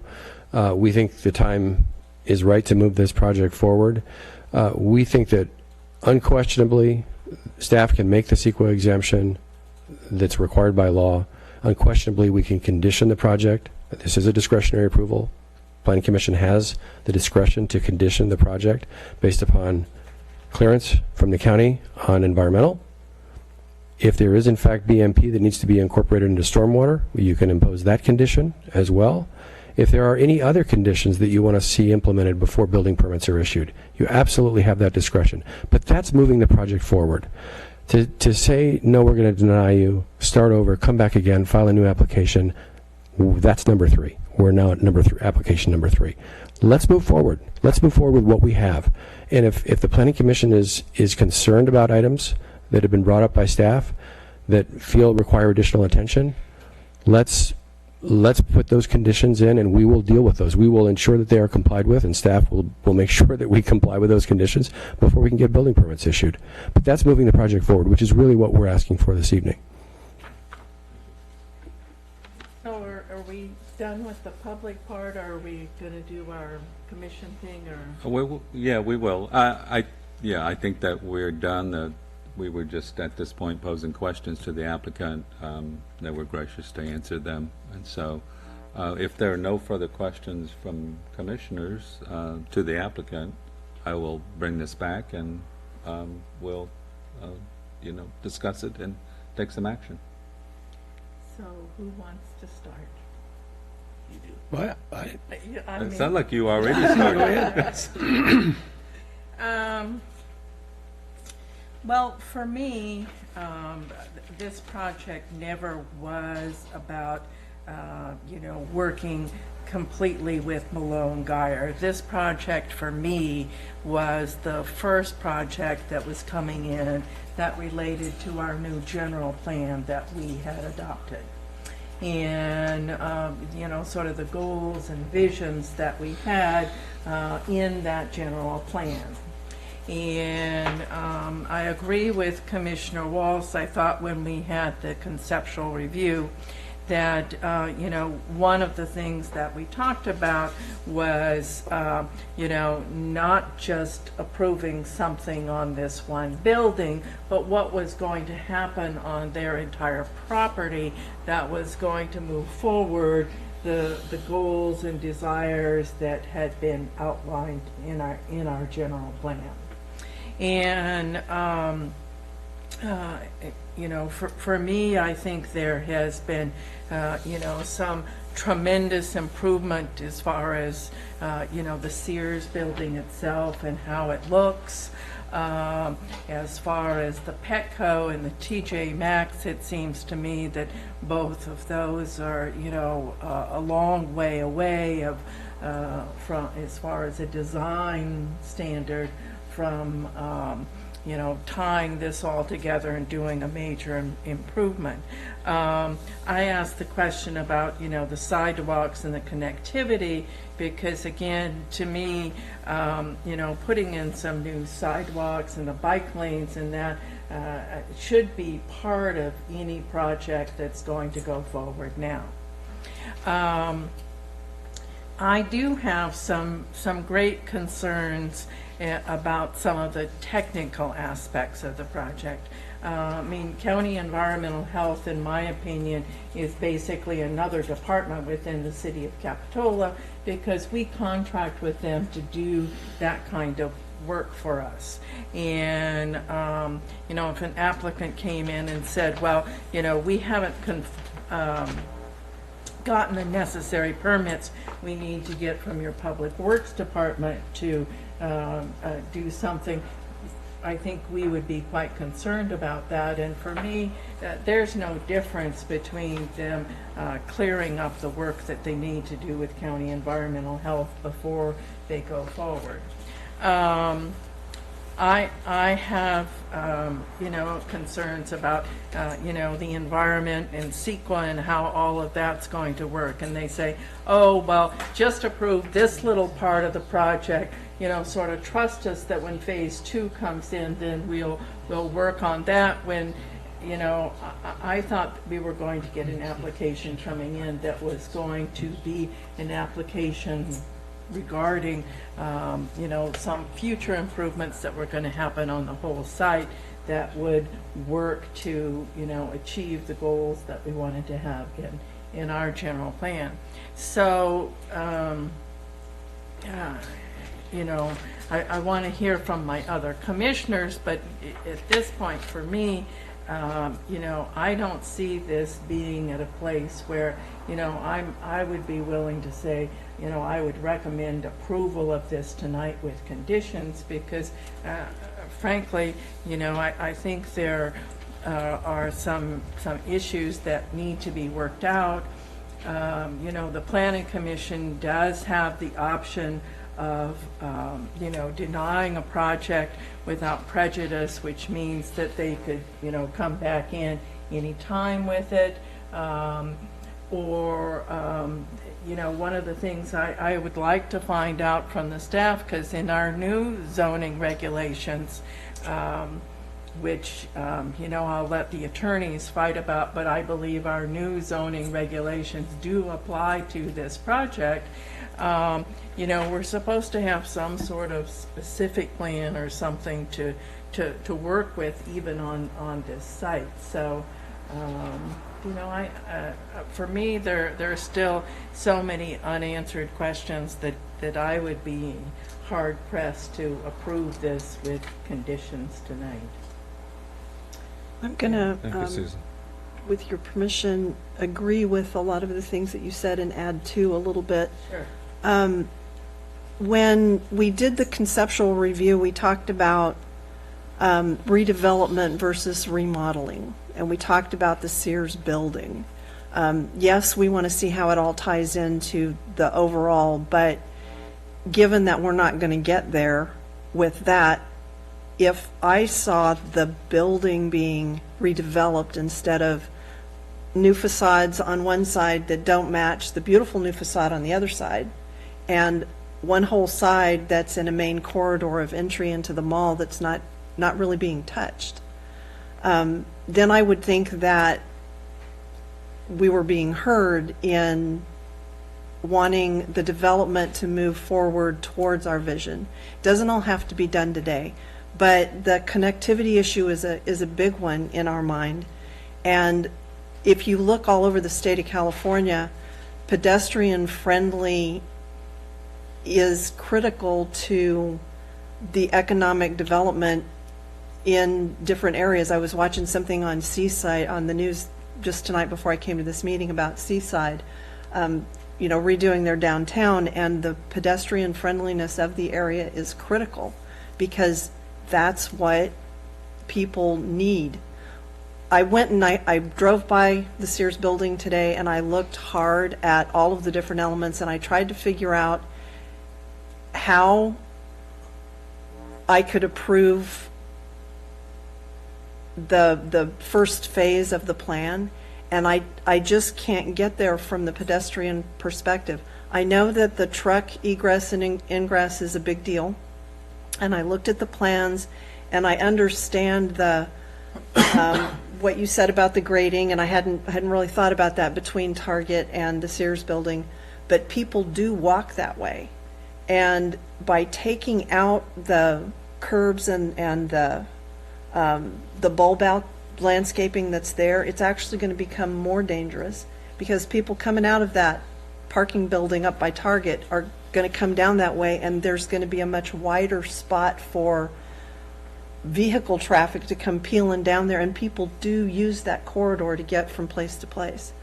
There was a guy out there walking his dog, and I thought, what's going to happen when all of that that corners off that parking area is gone and it's all just flat concrete?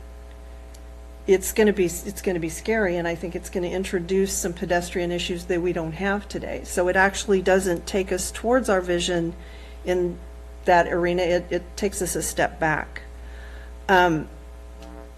We were clear about the opportunities of working in a phased approach and independently, and what I was really hoping we would see would be an approach, a plan that had a phased approach, that didn't just throw two pads out there because that's what we want to see, but that actually showed us in the design, in the application, that there was a plan and a thought of how we were going to move forward. And our vision is really clear. We're not saying anything different tonight than we said in the conceptual review, and that was even discussed prior to that. The architectural features have made a lot of improvements, but I don't see the gathering place. I don't see that people are going to come to that planter and hang out on the curb. That's not what I was looking for. I was looking for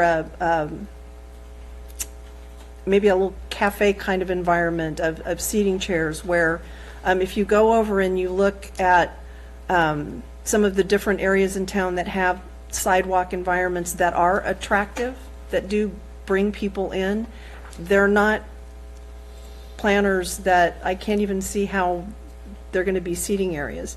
So what we've communicated is that we want the mall area to create a sense of place, a place to gather, a place to shop, a place to eat, and the Sears building can do all of those things by itself. It just, in this application, I don't see it doing those things. The goals and policies, the revisioning plan, all of those are really clear. They may include facade changes, but they shall not conflict with the ultimate direction. And unfortunately, in this case, the pedestrian element is, in my mind, in conflict. So I don't know how I could support this one tonight. I don't know what kind of conditions I would have to put on it to change that. The technical ones, I could trust staff to write some conditions for those if they saw their way through to do that. But from a design perspective, if Marilyn Geyer didn't exist on this planet, I'd still have a really hard time supporting this project.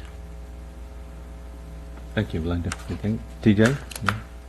Was hoping my fellow Commissioner Thin would go first, but what the heck, I'll jump in there. I always have something to say. I think it's the design review, if we're just talking about design first, has come tremendously a long ways, and more than, I think, just putting lipstick on a pig. I think, for me, it's in the ballpark. Now, I always confer with my wife, believe it or not, because I want to have a happy home. And she's not wild about the Petco colors or the Petco walls, to be honest with you. She's not.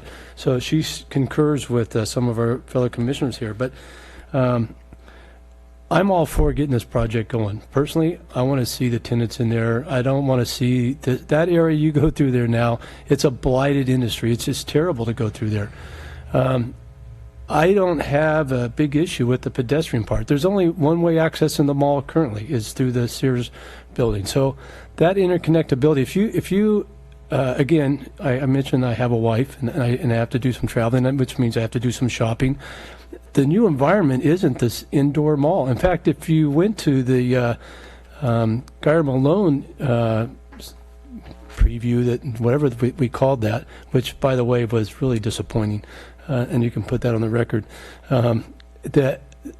that's what people want. People wanted that building opened up. They don't want to see that closed-in mall.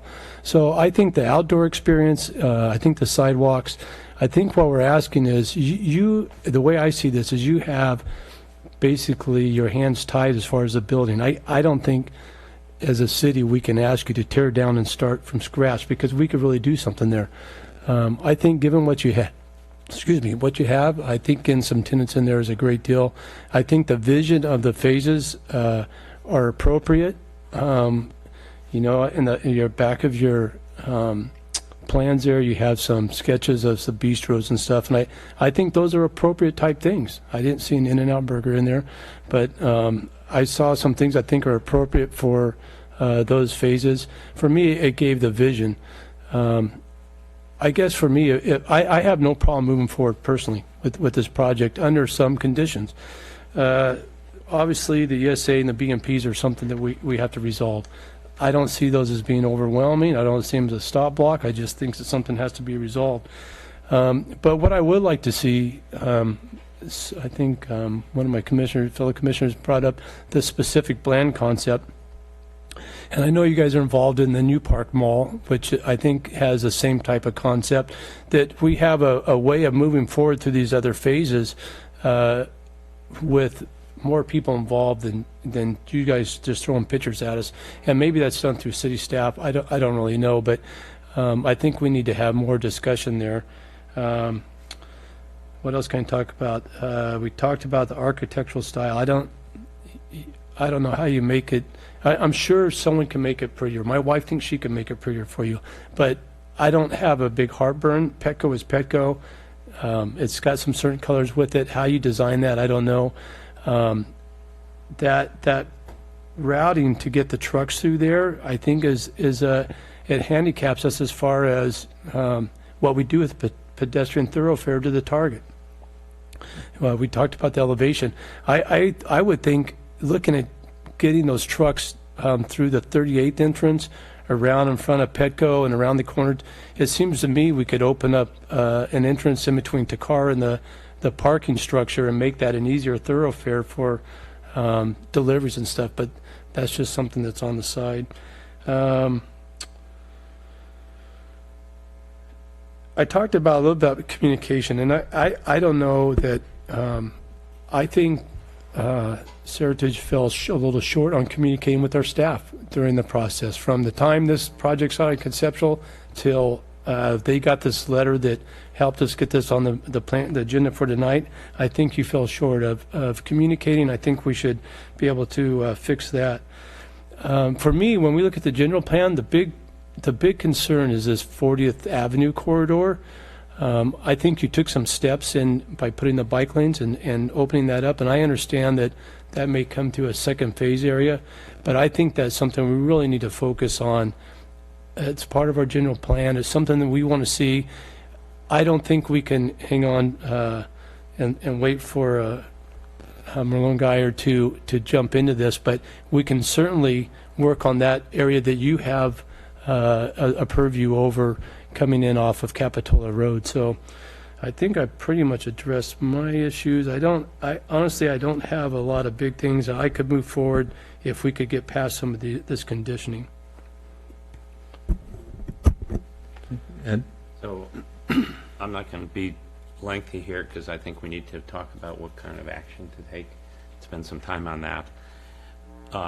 I'm impressed by what the team has done here with at least the Sears building for sure, and some of the grounds, and at the same time I'm disappointed with what we have here and with the effort or lack of effort that was made to comply with sort of the direction that we provided 18 months ago.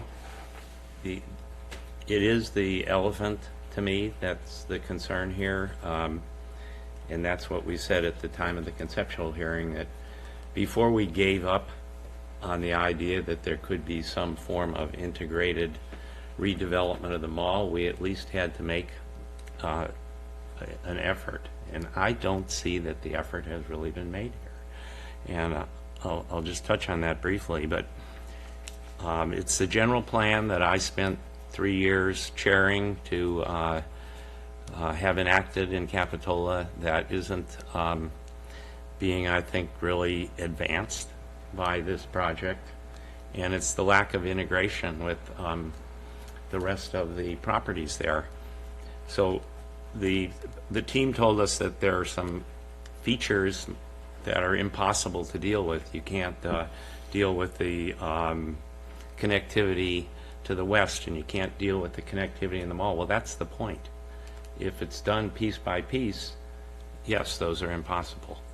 But if there's some overall vision that can be advanced, then maybe those aren't impossible. And at some point, we may have to give up the ghost on this, I know.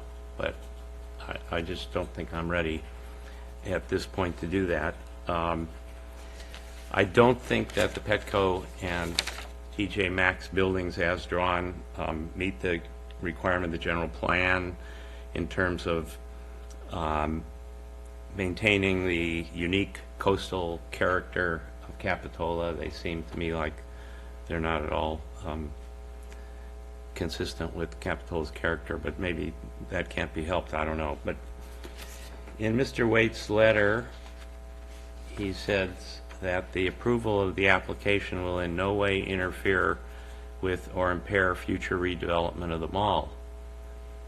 And then he goes on to say that it will create jobs and taxes, but that was a non sequitur to me. I mean, I don't see how it doesn't impair the future redevelopment of the mall, because it creates jobs and taxes right now.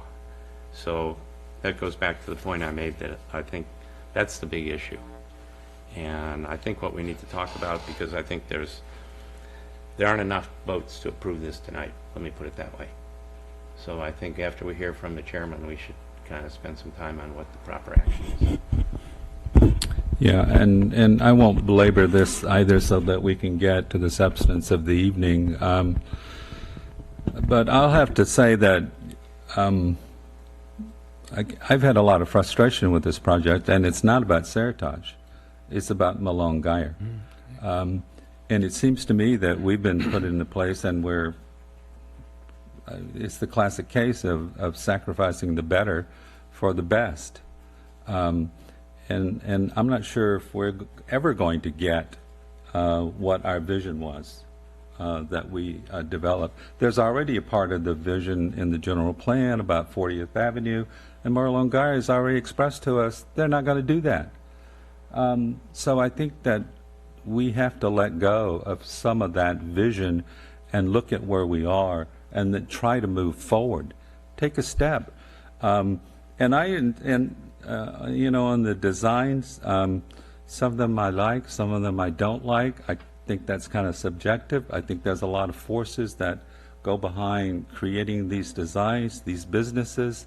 They know what's best to attract customers and and to generate sales. And that's, in essence, what I think ultimately this is about, is a commercial place. And for citizens of the community to be able to go into these shops and get the things that they need.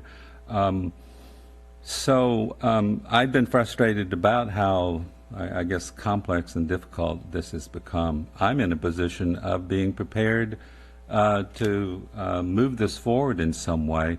And if we wanted to have arc and psych or design conditions placed on it, then maybe we could do that. I would be willing to do that, just so that we can start to move forward with something instead of just perpetually letting it languish. To me, which is another danger, because if you don't do something, it could languish, and then it is a slippery slope. And you know, you lose your customer base, and you may never recover from that, regardless of how fabulous of a facility you create. So I'm interested in movement. I'm interested in things happen there, different things happening there.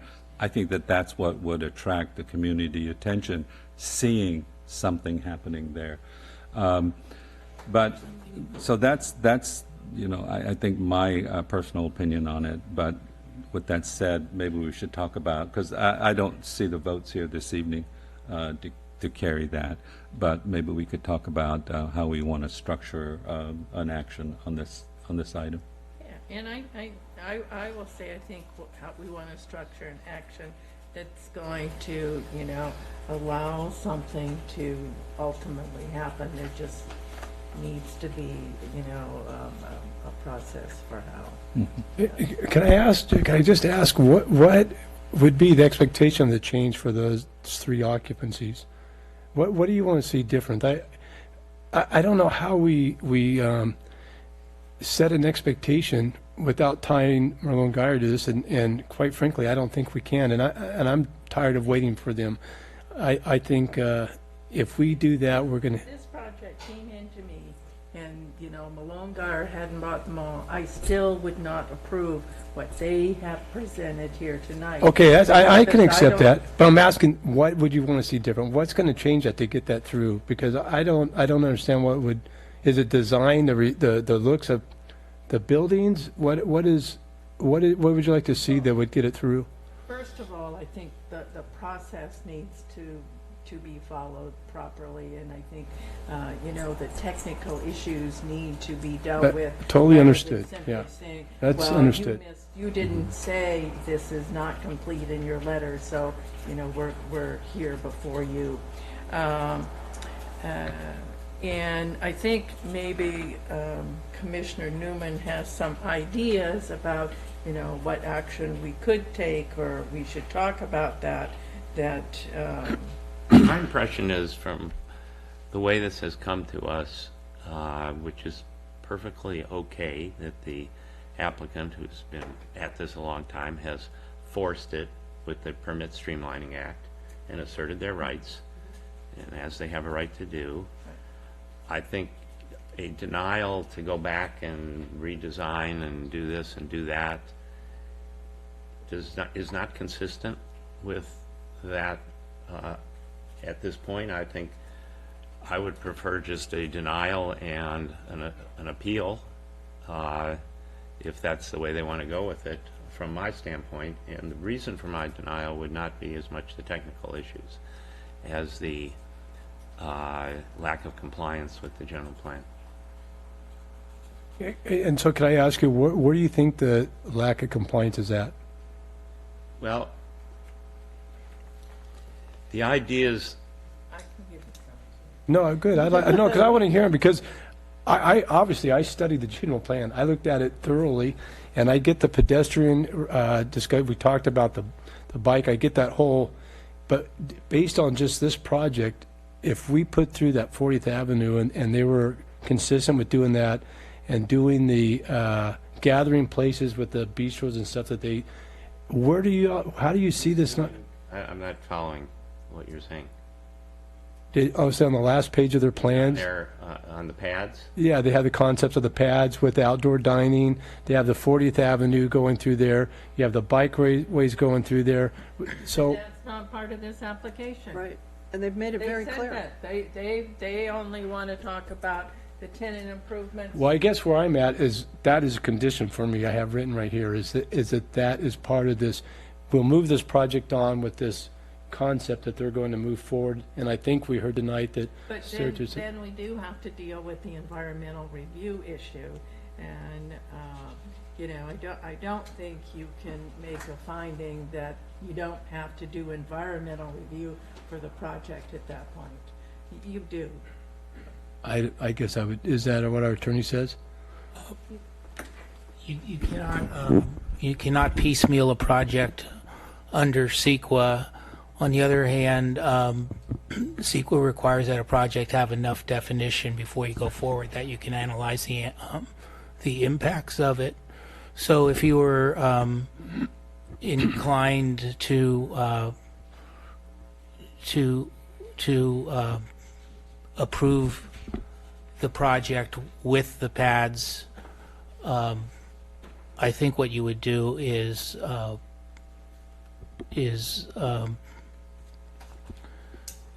we'd have to do the environmental review. If you approve the project without the pads and condition the project with the amenities that come along with the second phase, in the first phase, make them part of the project, the first phase project, instead of waiting for the second phase, then I think the piecemeal issue goes away. Okay. Does that work, or is that, you still have You know, issues? I just want to throw in a couple of cents, if I can, just because I'm watching this bounce back and forth between you and them, and I'm getting in the middle of it now. We've been at this a long time, too. We've been thinking about it, we've been looking at it, we've been talking to you guys for a long time. And it's not clear to me that, I'm just going to put it out there, okay? What I see when I look at this project is slap some paint on it, throw up a couple of things to satisfy 2 new tenants, and give us lip service for what they think we want to hear, and let's get it approved, let's move it on. And I'm really ready, on the other end of the spectrum from moving it forward, to say, stop. And this is the second time we've had this discussion. We haven't made much progress. I don't see a lot of changes from what I saw in the concept review. I know that there's some landscaping, but in the bigger picture, it's not moving towards the vision. I guess and I'm not them, I don't understand what your vision is at the end, because if I look, and it's very subjective, I guess, but if I look at the general plan, and I look at what they've given us as far as that vision in the future, to me, I think they're right on board. So I guess maybe it's me that's missing it, but I don't see that. So if we deny this project without prejudice, that means that they can go back, I mean, it's in some ways, it's close to continuing it, because they're not restricted to not being able to come back for another year. They can go back and, develop their plan and come back with it at any time that they want. I mean, we would need at least one more full meeting to go through coming up with conditions, in my mind, that we would have to place on this project. I mean, there's not adequate landscaping plans. I don't understand, the trellises, which are the main things going on their building. We don't have that information tonight. So, I think we're at a place tonight where, we need to deny the project. The question is, do we do it with or without prejudice? And I go back to my thing. I don't understand why there can't be, some sort of specific plan for sort of this area, this property, how it's going to work. I mean, we talked about that in our new zoning regulations. That was one of the things that we wanted, because if we had that, then we could see how this was all going to evolve and work together. And so, I mean, I don't know if staff has any ideas about, going down that kind of road. Yeah, if the project were denied without prejudice, they could come back in the next month or two with a similar application with all the items that you requested this evening. If it was a denial with prejudice, just straight denial, they would not be able to resubmit an application for a one-year period. In that time, you could, of course, direct staff to start working on a specific plan and for the city to initiate it. And under that scenario, we would be working with the property owner. We'd come back to you with the details of what that would look like. At this juncture, I can't tell you exactly what that would look like, but it'd be some type of an effort to work within the mall property towards a specific plan to capture that vision. So we often send applicants back with a denial to come back in a short period of time with changes. I don't think that this project fits that mold because they have forced the issue and deliberately because they want to get decisive action here. And so I think that we should give them that, whether it's an approval with conditions or a denial, and then let them move ahead with whatever remedies they have, which is the city council, of course, and get this thing resolved, because it is to me, it's the bigger issue. It's not the drainage issue. Right. So can I ask, so if we deny it without prejudice, that doesn't eliminate them still appealing the Oh, they application still have their to the city council? Correct. They would have two options then, Right. which would be to come back to the planning commission with your suggested, or go straight to the city council on an appeal. I think it would be better to move this up to the city council. Okay. Well, I'm going to call for a motion then at this time. Somebody want to make a motion? Well, I'll jump in there because I was ready to approve it on condition. So if we're not going to get there, which it looks like we're not, then I would say we deny it without prejudice, and they could bring it back to us. Just to clarify a little bit, I hate to not do what I feel like is our due diligence and just punt to the city council. I think that this is what we're here for, and so for me, I'd like to see us complete this project before it goes to the city council. So I'd make a motion that we deny it without prejudice. And there's a motion. Yes, John. Commissioner Newman and Commissioner Westman both indicated that they had general plan concerns that might not have reflected in the agenda report, and it would be good for staff to hear those so we could include those reasons for denial, which are the commission's reasons for denial, in any resolution we prepare that would go up to the city council. Mine are on appeal. included in the staff report, Okay. pretty much. Yeah. Do you have any that aren't included? Okay, mine are pretty much in there. It's sort of the public access, the pedestrian use, the sidewalks, the connectivity. I don't think those are in this particular application at this time. Okay. There's a motion. Is there a second?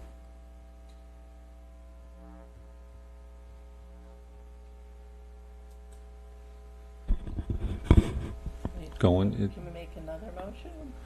Well, if nobody seconds that one's going to fail. So then we will have another motion. I hear no second, so the motion fails. Do you want to? You go. It's always me. Yes. I'll make a motion to deny the project. I'll second it.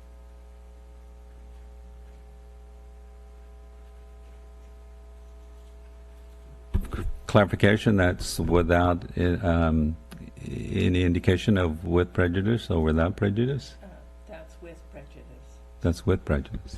Okay.